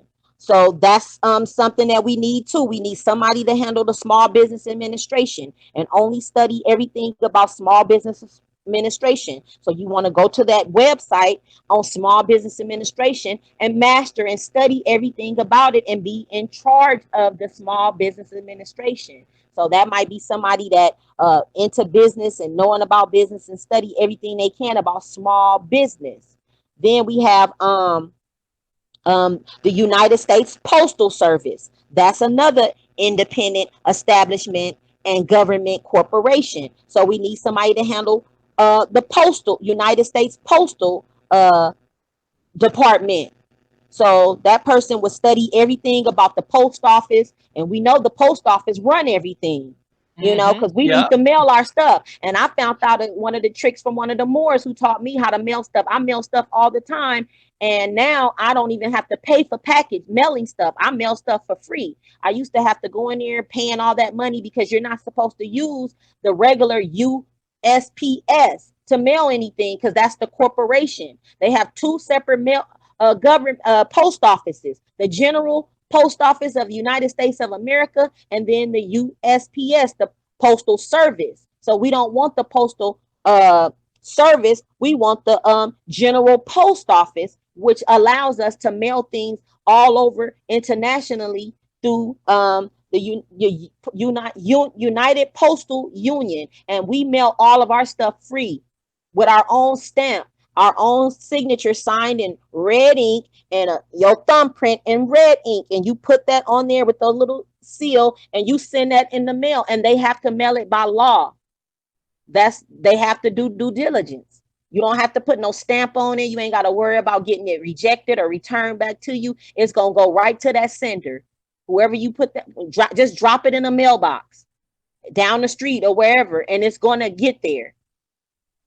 Okay, so we need somebody to handle the post office stuff. We need somebody to handle the United States. This is United States International Trade Commission. So we need somebody to handle the Trade Commission department and only deal with anything that deal with international trade. So they would be responsible for that department. Because I can't do all the departments. I know all the stuff, but I have to put somebody in place for that, to be in charge of that and report back when we come to our meetings and come forth with this stuff. So then we need somebody in charge of the United, because we have to match up to them. Everything they have, we have to create our own entity to match up to them on that level in order to free ourselves. Because you can't do that if you have your stuff in place. Like me, I don't know. I don't think I told y'all or did I tell you? I just went a few days ago. I was telling you when before I did it, when we talked on the phone, that I was going to emancipate my son. Now, I don't know nobody that have actually done that, emancipating their kid, right? But it's out there for you to do. It ain't like I'm making up something. This is in the laws. If you got a child that's between the 14 or whatever, if they old enough to be emancipated and the parents agree to it, then your child can get emancipated. And that only is freeing that child up to basically saying that they're legal and to run their own affairs. They basically getting legal custody of their own selves. So I just recently went to the children's court, filed all the paperwork over here in Los Angeles, and I went to the court, put in the paperwork, and filed for my son to be emancipated. And he's only 15. And in that paperwork, it says if your child is at least 14 years of age, they have a job, they have a bank account, and all the list is like 20 things on the list that your child need to have. But your child has to be still enrolled in school.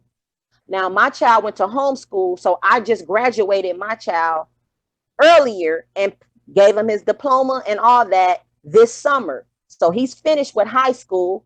But what I did do is check him into community college, because my child is a musician and he is into music. So now he's in college and ready to start in the fall at 15 years old at the college over here, and he's gonna be taking music. So he's gonna get a degree in music because he produces beats and for rappers and stuff, artists. And so I put all that in the paperwork. He has a bank account. You know what I'm saying? He makes his own money, and I put all the 20 things in the list, a letter, a notarized affidavit saying that I consent and agree with my son being emancipated out the system. He doesn't have a father, so I had to write another. I mean, well, he has a father, but he's not in our lives. So I just had to put a statement saying that, we couldn't get the father's permission because he's not here. Now, who's going to deny and tell me no when it's my word, what I say? If I say I want my son emancipated, the judge is just there to make sure you got everything, on the paper so they can just go on and stamp it and approve it and get you out the way. So now my son is able to legally open a bank account on his own. He's able to enter a contract on his own. He's able to sue somebody on his own if he decides to sue or whatever. But he's not actually doing it. I'm doing it. But, on paper, it shows that he has the right to do these things.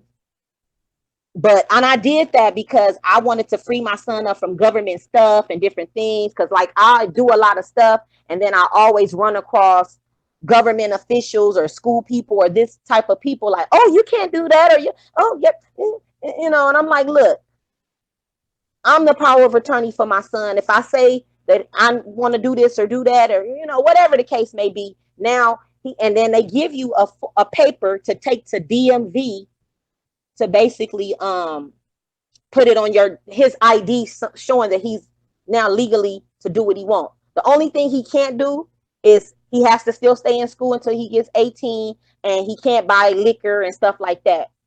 But other than that, he's free to do whatever he wants, but he don't do nothing. But I just didn't want these people in my business. And that was part of me taking control of me and my child and my family without social workers or DCFS or anybody coming in my face telling me this or trying to have control over me and my child. So now we officially have control over our lives.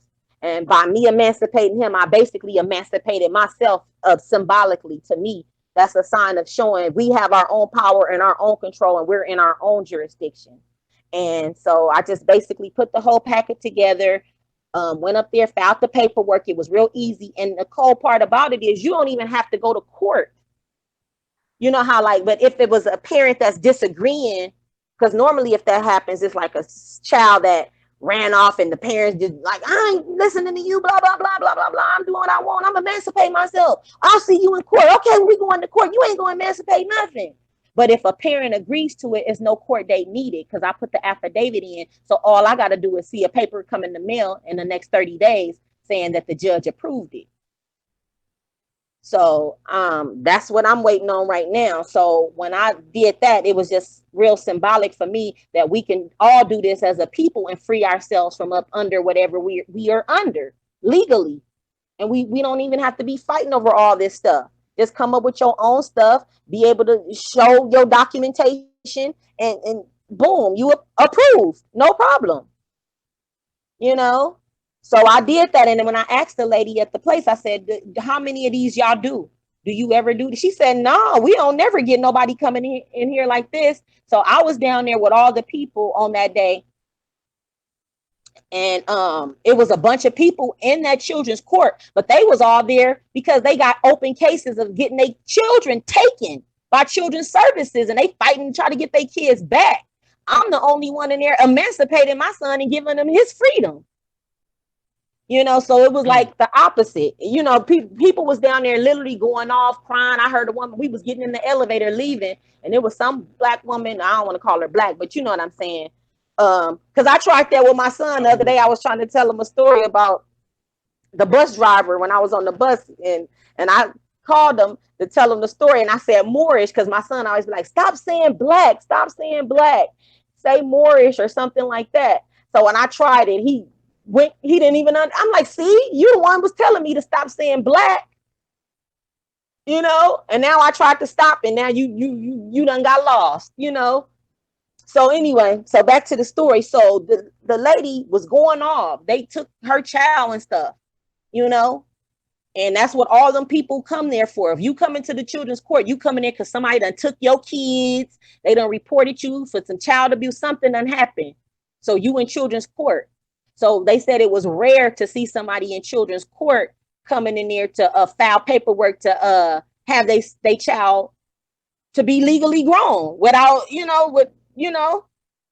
so that's what I did, because I'm not finna be having all these people in my business. I feel I'm a boss. I run my own thing, and I ain't finna have no social worker or nobody telling me nothing, period. So I did that. And my son has always had ID since he was 6 months old. My son had a California ID and a bank account. So, but that's different from some people don't believe in doing all that. They feel like I'm gonna just wait till they turn 18 and then I'll, But yeah. Now, what were we talking about? I done forgot what We was I think you went past the defense. You went small Oh, business. We got a sister out there. You know what I'm saying? She deal with small business. I got her information. I hit her up tomorrow. yeah. See, we need that small business, but all these different departments. You see all these departments on there. The National Science Foundation. We need somebody to handle all these different departments. National Labor Relations Board. So we need somebody for all these different positions. So it's 56 independent establishments and government corporations. So somebody need to take on one of these. Then we got the 15 departments, all these different departments, the Department of Education, who I got a personal relationship with from me establishing my own private school, which I had to deal with in order to go independent with my own private school. So, Right. but And yeah, so, all these. so understand everything don't have to be 100% spit image of theirs, but we have Mhm, to learn from theirs, and mhm, then we can take it and manipulate it, move it, yeah, whatever we got to do to fit us. yes, And until we get people to master it, mhm, these different lanes, avenues, mhm, um, we can we can do as we please with them. mhm. You're right. I just want to Yes. let people know that because people will be like, "Oh man, that's that. But we got to do that." It's like, no, we get No, our no, own. no.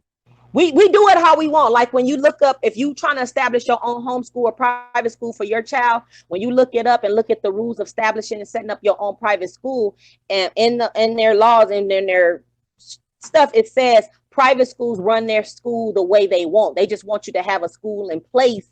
You teach the subjects you want to teach, you know, and how you want to teach it, just as long as you teaching something and you following some type of structure. So that's how I did mine. But I was Curriculum, yeah. teaching my son more science. I was teaching him all kind of stuff that I know, you know and you know what I'm saying. So I felt it was time to go on and graduate him or whatever, and go on and give him his diploma and put him in college so he can go forth in with his music career, or whatever. And that's just to level up to whatever their standards or what they have that's written in their laws. So, and I've Right. done that, but I still run it the way I want to run it. But on paper, it'll show like, okay, it's a private school, it's on the map, blah, blah, blah.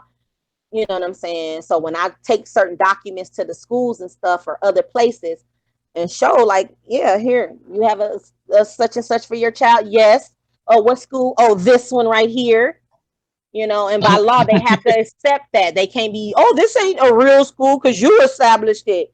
Oh, you got to have it from our company. No, I don't. It's my company and I Mm. have it from mine, period. I don't even tell them all that. I just say this is the school or whatever. I don't let them know that I set it up, and unless it comes to that, then yeah, I'll let them know. But it never go that far because they just automatically take my word for what I said and the document that I presented.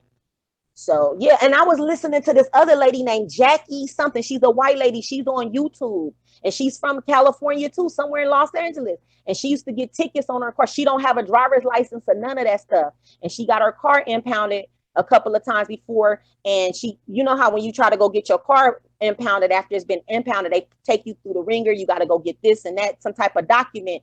She didn't have the document to get her car out of impound. She said she went home and created the document and came back and was able to get her car.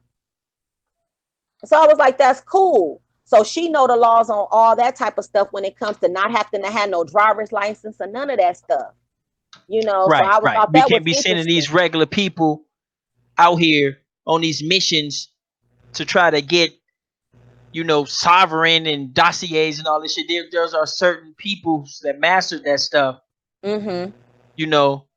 because it's all types of real stuff going around, and I Yeah. couldn't imagine myself trying to do that stuff. It's like I mess around, go to jail. Yeah, yeah, yeah, You know what yeah. I'm If saying? you don't Because know how to some do it or what you're doing, then that can happen. But if you really know in your heart know what you're doing and know how, you know what I'm saying, then it always works out for those type of people. But yeah, I right. get what you're saying, because I have seen horror stories with it, but those people probably wasn't it, you know what I'm saying? Like I said, all the stuff that I do is basically coming through me through spirit, and I'm told to do this, and it's meant for me to do. But everybody, it ain't meant. And a lot of people just doing what they see other people do, and that's when they get messed up at.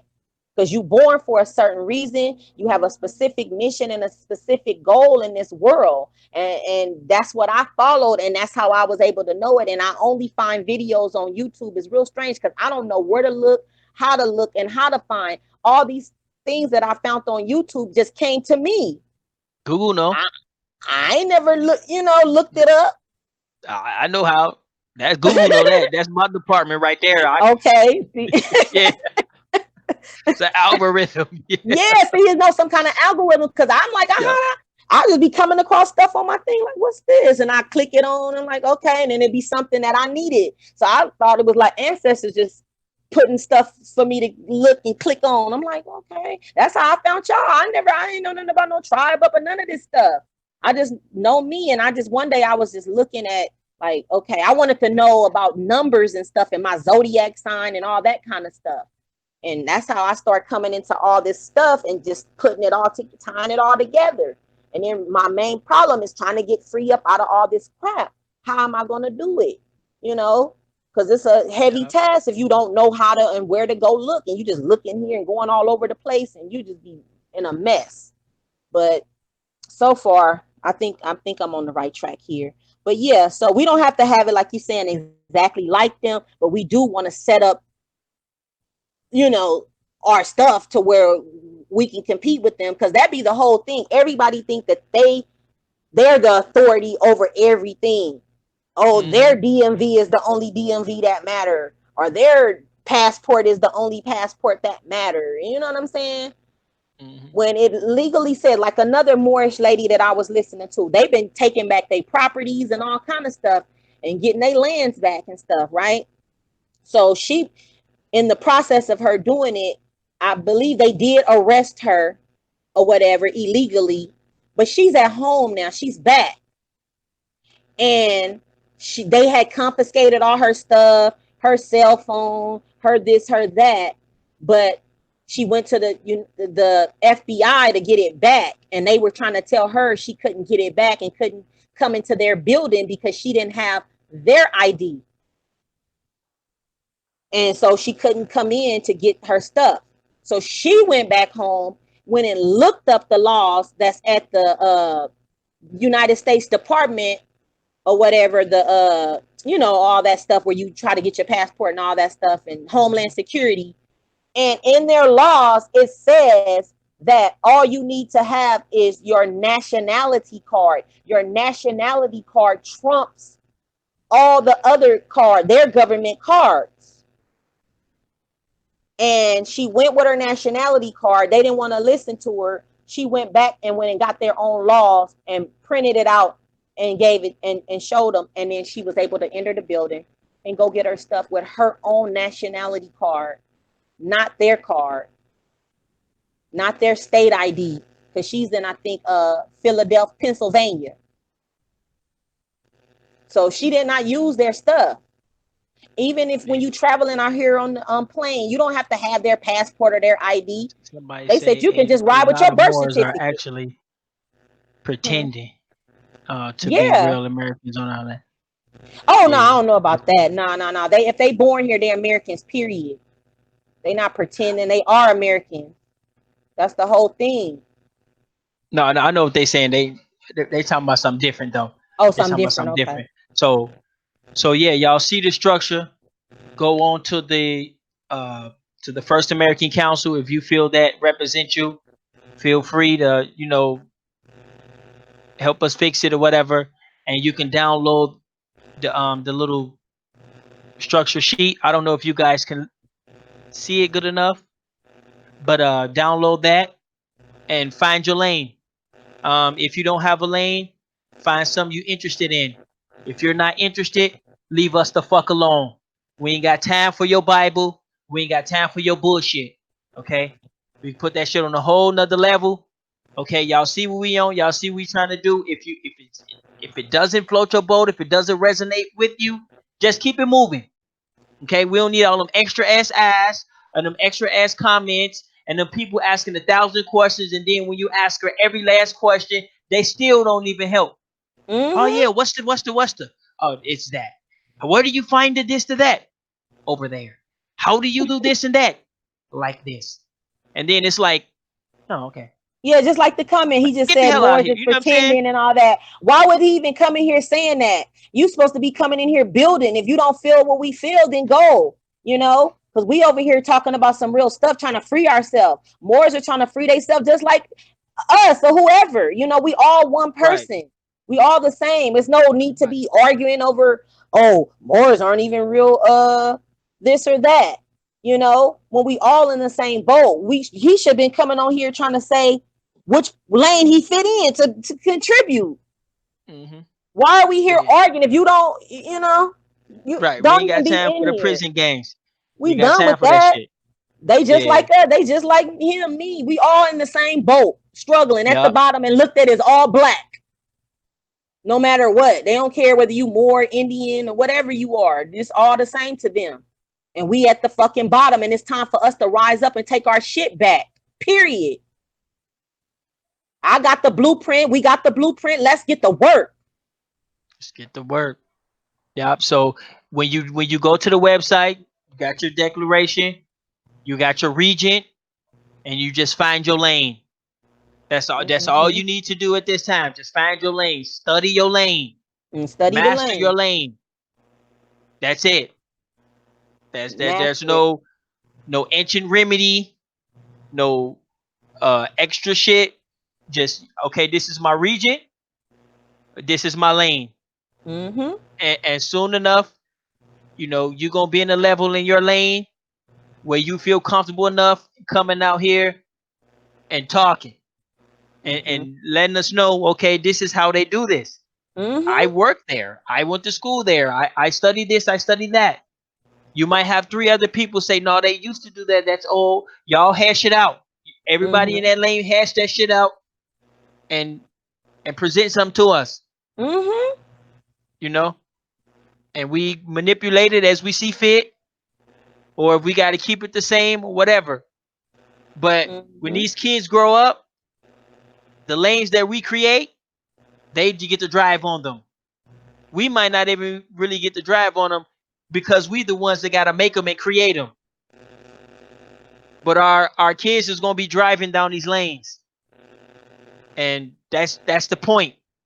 Whether it's a little small lane, a little small structure that only go from one side to the 8 blocks, whatever it got to be, however big. But it needs to be done, Mm-hmm. and I know it don't resonate to a lot of people. Oh, I'm from the '60s, or such and such tried to do that in the '40s. What's the name has something like this similar in the '90s. Blah blah blah blah blah. Okay, I understand your pain. You've been scarred. You've been scammed. You've been brutalized and beat. This ain't this, bro. You know what I'm saying? So you know where we at. You know what we trying to do. Mess with us or leave us alone. It's simple. Mm-hmm. We own it. Yeah. What else? What else we got? What else we got? Let me see. We So got. basically, we have let me see. So we got a lot. So what I was thinking when it comes to like our own group of military, right? So we know we got gangs. I got gangs all over Kelly Park, different stuff like that. So these people, we know them or whatever. They into all that stuff. That's our military. Those two people like that, who warriors. We need people like that. Not that we trying to go to war with nobody, but we just need to establish structure and order. Right. Protect ourselves from ourselves. Exactly. Just as well. We need protection from us just as well as anybody else. Exactly. So, and we could, police our own community, because if we had something like that in place and we're policing our own community, and whatever community, is down with us, and we let these people know, okay, we got this, we have our own separate tribal nation. You know what I'm saying? If you want to, like, you got the 5,000 elite, they join our team. If they haven't, normally most 9 times out of 10, if they in the community already, and we know them, it's never us harming each other like that. You know what I'm saying? Even the stuff they trying to make up about the gangs in LA and all this stuff in the Nipsey thing, ain't no gangs did that. That's some other police shit going on. That's they hiring somebody to pick these motherfuckers off. I ain't stupid. I know what's going on, because it ain't nobody fighting and beefing like that over here amongst each other. And if they claim that Nipsey supposed to have brought all these gangs together, Crips and Bloods, then why so many people study getting picked off? So I don't believe it got nothing to do with no gangs. If we're policing our own selves, then our people will come to us if they got some type of issue. It's no need to dial 911. You contact us, and what happened? What's the issue? What's going on? What happened? And we'll resolve it amongst each other. We don't need to be calling them. I don't believe in calling police and all that kind of stuff like that. You know what I'm saying? I try to hash my stuff out on my own, and if it's something I can't hash out on my own, I don't indulge. That's why I stayed away from relationships, because I don't want to get in an abusive relationship where I'm getting beat up, gotta call the police, and stuff like that. I don't go through that, but I'm just saying, like, I see other people in those situations, and my mom, when I was a kid, been through stuff like that. So I always said I'm not gonna be the one go through that. I stay single before I be, going through some type of relationship, and I'm in all these arguments and stuff. Because when I come together with some man, you gonna have to think on my level. It ain't gonna be no arguing, because we ain't got time to argue. We gonna be building, all this fighting. Where you going? You think you finna go over here? What? We building. There ain't no time to argue. We gonna be on the same mindset, thinking the same way, and working on our plan. So it ain't gonna have time to be focusing on arguing or who we watching or So anyway, back to the thing. So I'm thinking like this. So if we had this structure in place already, we already established, we already got our officers and different people like that on that end, in the community. And 9 times out of 10, if you in your own community, you ain't gonna be robbing and hurting and killing your own people. Oh shit. You gonna already know. Okay. No, keep going. I think I might have uploaded the wrong document. Okay, keep going. Okay.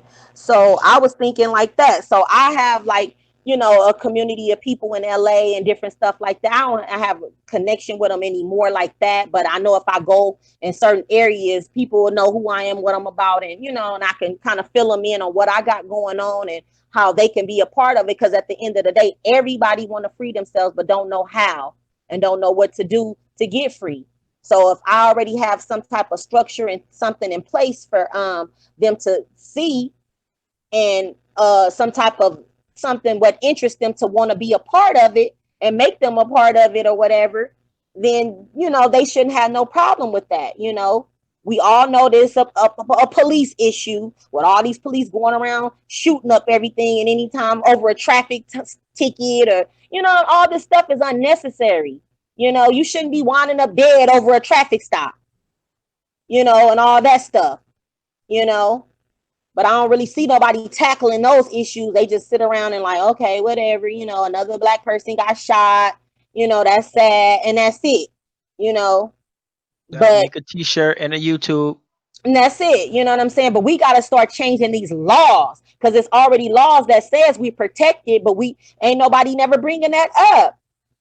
It's different stuff even in the Constitution. If we follow that and challenge that, and bring that to the forefront and start holding these officers accountable, for the things that there was going on. So that's why I said I need to start really actually making my voice known, because I got the ideas, I got the, plans, but I'm just like sitting here with it, and now it's like, that's why I'm glad you calling me. It's a reason why you called. I'm like, dang, Yeah. that's crazy. Like, what the fuck? Ain't nobody trying to, hear what I'm talking about? Out the blue, my phone run. That's why I answered it so quick. I'm like, what? This gotta be the universe working. You know how many people I've been trying to get on this level with? I told you I contacted the Duketeers years ago. Then I start hearing them on your show talking with y'all. I'm like, okay, but we ain't never got into no deep stuff. And he know a lot of deep stuff like I know a lot of deep stuff. But he on his own little thing or whatever. That's cool too. But I learned from him too. I just take everything from everybody, learn from it, and keep building with what I already know. And I said, one day it's going to happen. And that's why when I seen the 5,000 Elite, I was like, I'm joining. That's my team. That's my people. And I'm down. You know what I'm saying? Y'all, we all on the same page. So I'm like, and sure enough, look, you like the other day when we talked, I'm like, damn, that was crazy. And I seen your number a few times, but I was always like rejecting it, like kind of scared to talk. And I'm like, oh God, I don't, Yeah, you one of the people that gave us a I Google number and some shit, right? yeah, Yeah, I was because I don't trust nothing on the internet like that. I don't know what's going on and who agents, who this, who that. So, and I'm by myself. I got to protect myself. I'm alone, because like I told you, I tried to do something before I learned all what I know now. And somebody was trying to come at me, but I don't know. Because I'm going to tell you another thing. I reached out to Tariq Nasheed one time. So I don't know. And at this time, it was different things I was doing that I didn't know who did this to me or did what, but somebody was after me and was trying to take me to court and some legal stuff. And I didn't know what I did wrong. I know I applied for a passport, but I did not use a social, and I did not use none of the stuff that they want. I created my own stuff and I submitted it or whatever. So I'm trying to see, is it them, that? But all I know is one of my neighbors was like, listen, somebody been creeping around this unit looking for you, showing your picture and asking questions about you, and some DEA people tried to come, and I don't even sell no dope or do none of that kind of stuff. I'm a righteous person. So I didn't know what was going on, but I had sent Tariq Nasheed a birthday gift because me and him had the same birthday. And I was reaching out to him because he claimed he the king of Compton, Los Angeles, and all that. But looked like he just trying to get people for their money. So I don't know if he tried to send somebody after me to get me, because he probably didn't know who I was. But my psychics was telling me, when I'm listening to my psychic readings, they kept telling me somebody ain't who they say they are. Somebody could be an agent, somebody trying to set you up. And that's the only thing I can think of was it him? Was it the passport thing? Because I don't do nothing. Was it this wicked government because they know I'm woke and I know what I know, and they know I'm all alone, they know I'm vulnerable? Are they trying to attack first and hurry up and get me out the way before I start exposing they bitch ass?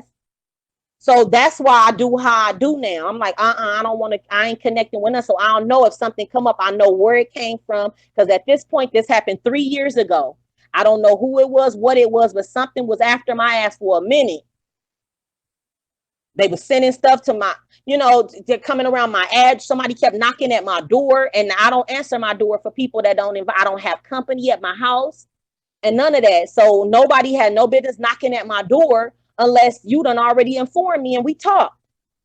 So that wasn't the case. So I'm not, and they said, never talk to police, never answer your door phone. Don't even speak to them, even if you didn't do nothing wrong, because they can use that against you later on and try to, as soon as you invite them in, just to talk, well, I ain't did nothing wrong. I can open the door and talk. No. And after I didn't do that, I stood my ground and it all went away. And that's been almost 4 years ago. So I don't know what it was, but I know I'm no criminal. I haven't done nothing wrong to anybody. I live a righteous life. You see what I'm saying? Mm-hmm.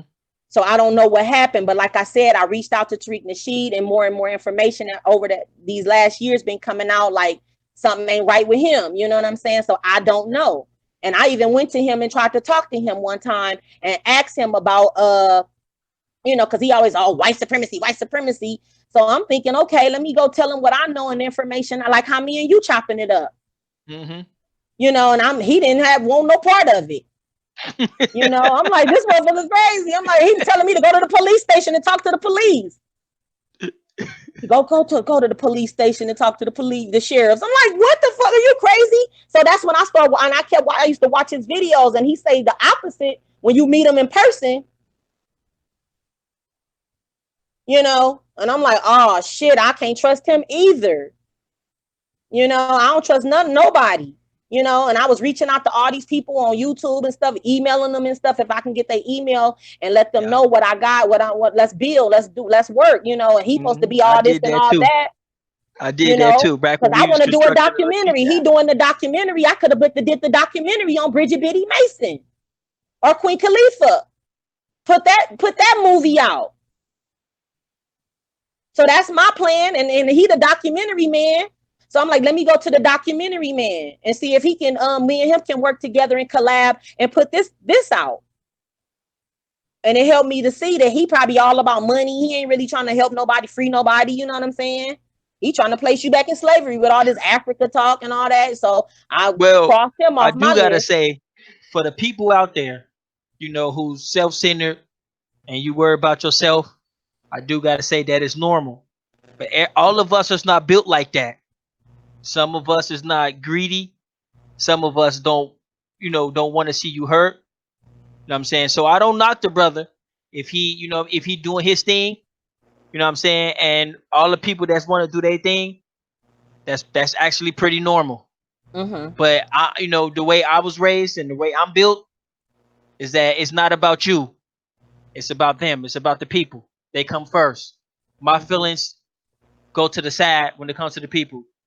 My beliefs get tossed to the side when it comes to the people. You see what I'm saying? So everybody's built a little bit different. But the people out there getting theirs in this world, you kind of can't blame them though, because this is a total. You know what I'm saying? We is in a messed up situation. You know what I'm saying? That's just me personally. Yeah. But if y'all want to chew their ass up, go right ahead. But I know it's a lot of people out there, and they're actually the normal ones because they outnumber us. The people that's trying to get it together and bring us all together as a whole, we're outnumbered by a bunch of self-centered bastards. So we need to stick as close as possible. If y'all understand what I'm saying, and I'm not, and this ain't no speech or nothing. This is real. What I'm saying. We're outnumbered by a bunch of self-centered ass people, and a bunch of self-centered ass people gonna start come crawling in pretty soon, and we're gonna have to start picking their ass off. You know what I'm saying? I don't mean like with a rifle and then I'm talking about kicking them out, give them their money back or whatever whatever they want, and keep it moving. So, but that's my view on that. Yeah. But Because I reached out to Dane Calloway. I reached out to him too. I didn't get an email or response back, but I know he busy doing his thing because I thought his stuff was right on point with what I know too. And I'm like, man. So I was just reaching out to everybody I could personally, but I felt had the never same way. reached Because out when to I was you. constructing the Lakeisha app, we was reaching out to everybody. Everybody. I ain't gonna start naming people because they know who they is, but I want to say everybody. And I got the same thing. Yeah. Nobody really, But the universe find a way of getting its people, the ones that's supposed to be together and to do it. And I'm happy with that. I'm glad that didn't go. And I'm glad we are right here, right now. So I'm cool, I'm like, wow, so that was cool, when you did call me back and gave me that chance to, I'm like, wow, and you understand I me. actually refunded you. You because you refunded had gave me like, what? That you hurt had my gave me a heart bogus too. number. No, I didn't. That I probably had changed it. It was a different number from the one you calling now. Right. Because I had to change my number. Okay, so I changed it. But at first I was like, dang, I don't know, maybe it ain't right for them either. But when you would start calling, I'm like, oh, it was me. I knew it. It was just a matter of time. At that time, I didn't have enough information. I'm developing every day. Every day I learn some new stuff. So that's why I haven't really wanted to come all the way fully out yet, because I feel confident, but I still feel like, wait, it might be something else I'm missing, and I need to keep studying. But at the same time, I'm like, 2020 is almost here, because I wanted to be fully ready by 2020. And you Yep. know, so I'm like, man, but now with this and with y'all, I'm ready. I'm ready for whatever. I got the 5,000 to lead with me. I'm good. You know what I'm We saying? out here. We We we got we I'm you in the building. He over there in your neck of the woods. Miss Okay, Mohawk, okay, you probably okay, wear. cool, You know, she's cool. over there in your neck of the woods. You know what I'm That's saying? good. So y'all gonna have to start clicking up, mounting We up. gotta Y'all click gonna up. get here. Yeah, yeah, I'm jealous because we need somebody like her on the Midwest side. You know what I'm yeah. saying? I know we some maybe I don't know. They got to be out there somewhere. I know you out there, sister, somewhere. Um, in the Midwest. I know you got a lot of degrees. You got a lot of stuff going on. But we need you. And Mhm, we ain't found you yet. But I know you coming. You know what I'm mhm, saying? But mhm. yeah, we got Cherokee Outlet out there. She over there on the Okay. East Coast. They deep on the East Coast, so we gotta keep that. Wow. Okay. Cool. That's Somebody cool. said Tariq is a fuck boy. Auntie mean as hell. She mean as hell. Yeah, That's the I mama reached out. bear The right reason there, boy. why I reached out to him because he basically always talk about Compton and how he was in Compton and he was in areas where I'm from, and he always used to talk about stuff that my family and people know. All them sets and Hoovers and all that stuff in Los Angeles and different stuff like that. He'll bring up and Compton and stuff. So I'm like, that's my neck of the woods. Well, I didn't never know him or meet him. I need to connect. We need to reach out. And then I used to watch a lot of his videos and stuff, and everything he was saying was resonating with me, and I understood it until I start waking up even more and more and more, and then I seen we don't have that much in common as I thought. And Right, he right. started leaning more towards the African stuff and not shitting on like the indigenous people and the tribal stuff, and I'm like, uh-oh. And that's when I let that go. I left him. I don't watch his videos or nothing, so I don't really know what's going That's on with him right. anymore. But I do gotta say to a lot of people, who's at I guess at the top of their game, there's a lot of bullshit that that that come their way. So they don't know who's real. They don't Yeah, know who's gold digging. They don't know, you know what I'm saying? yeah, So sometimes for their own safety, it is best that they just leave people alone until they get into a certain area, in their life where they can actually open up. Yo, You know bro. right. what I'm saying? So Yo. I know a lot of people go through that as well. Mm-hmm. Yeah, that's true too. That's why I didn't have no hard feelings. I just knew I need to keep moving, cross that out, and just keep moving until I find the right people and the right connections, and that's all I've been doing. Okay. But I Yeah, just thought yeah, he bro. was one of the ones that was like out there, more successful, doing stuff, and from my area. So I was like, okay, cool. But I'm done. I ain't tripping. Okay, so yeah, we're gonna go ahead and wrap this up. Okay, We gonna try to come back a little bit later. You know what I'm okay, saying? Those of you who are members of the 5,000 League, y'all already should have a 5,000 League YouTube page. We finna go ahead and do our first little live over there. You know what I'm saying? Get some stuff together, talk about some stuff, and basically do our little presentation, public, whatever you want to call it, meeting. So you want to go ahead and I mean, is well, there you some other said at stuff we six. need to break down? Yeah, well, no, that's it. I wanted to take a quick break a little bit, and because you said at 6, right? What time you said? Right. Or We're actually running a little late, so we almost 6:19. We 6:19 right now. oh, I'm on the east. Oh, what is 6 something already? Oh, it's 4 Oh yes, over right. You here. West Coast, yeah. Y'all in, Oh, so yeah. I'm like, okay, I thought I had time. I'm like, okay, because I've been just sitting here chopping it up with you ever since. I ain't did nothing. So I want to run out the house real quick and run back and start up. But you said it's almost 6 on your end. It's 4 o'clock over here. Yeah, that's right. That's right. We We 6:19. we different. Right. Oh, okay. So yeah, you can go ahead and run out. You know what I'm saying? Okay, We I'm gonna finna run out and we then I'm finna gonna get come that back in. and I'm gonna log back in. But you can go But ahead you and know what? If I got my phone with me, I'm on the do your phone. Can I right. still be on with? I can still be on. Yeah, you can still be on. But we finna end Oh, this one, and then we finna go live on another channel. oh. So you So gotta I'm send saying me the link, right? same link, same link. Oh, the So all you same gotta do link. is hold Okay. on. For the people out there, it's gonna end here and it's gonna start up at another place. Okay, well I'll stay logged in, but I'm a leave out the house, but I'm coming right back. I'm not gonna be gone too long, probably like 10 minutes or 15 minutes or something like that. But I'm gonna stay on the phone then. I'm gonna just Oh, you know. okay, y'all. So yeah, we finna go live over there. We got some stuff to talk about. Okay. It's time to get moving. It's time. We ain't playing. Mm-hmm. You want to go ahead and take it out because it's your show, your name in the title. You want to go ahead and take it away? Yeah, okay. Well, we coming back at what? You said 6? No, we finna go back on. Oh, you going back on right now? Okay, okay. No, go ahead. Take us out. Take us out. And then you gonna show me how to take us out later. And so I'll be professional. Because right now I'm kind of all over the place. So we're gonna go ahead and end it right there. Shout out to the people in the chat. OriginalTribalWare.com. TribeUp.app, Universal Media. We out here. Check out the declaration. Y'all know what you gotta do. Download, find your lane, and then come back to us when you got a lane. If the Bible's your lane, you need to find your lane or whatever. Find your lane and come back. That's all we saying. Okay? Mm-hmm. We out here. Peace. Peace.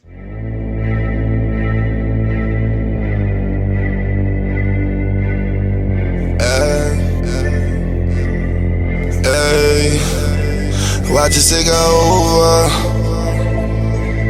All this shit that you see, we gon' make our way to the top. You can trust now, trust and believe. Watch us take over. Yeah, all this shit that you see, we gon' make our way to the top. You can trust, yes, trust and believe. Watch us take over. Yeah, my daddy told me differently.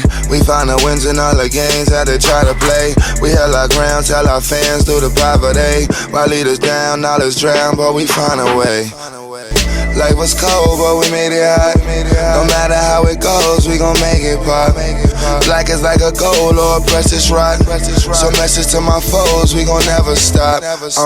Cause all of us ain't ignorant. Learn the light, see the code, you'll see the difference. Cause all of us ain't ignorant. Learn the life, see the code, you'll see the difference. Watch us take over. All this shit that you see, we gon' make our way to the top. You can trust now, trust and believe. Watch us take over. All this shit that you see, we gon' make our way to the top. You can trust now, trust and believe. Watch us take over. From the land of the street lights where kids get kidnapped. Black man murdered through a white man's dispatch.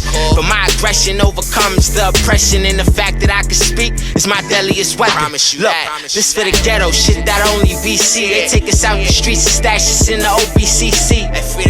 Now these shell tops slowly walk the cell block. I swear this shit can get funkier than stale socks. So I learned to be humble in this jungle. Keep some pads in my step, cause if I stumble, shit can crumble.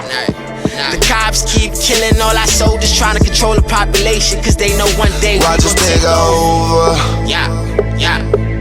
All this shit that you see, we gon' make our way to the top. You can trust now, trust and believe. Watch us take over.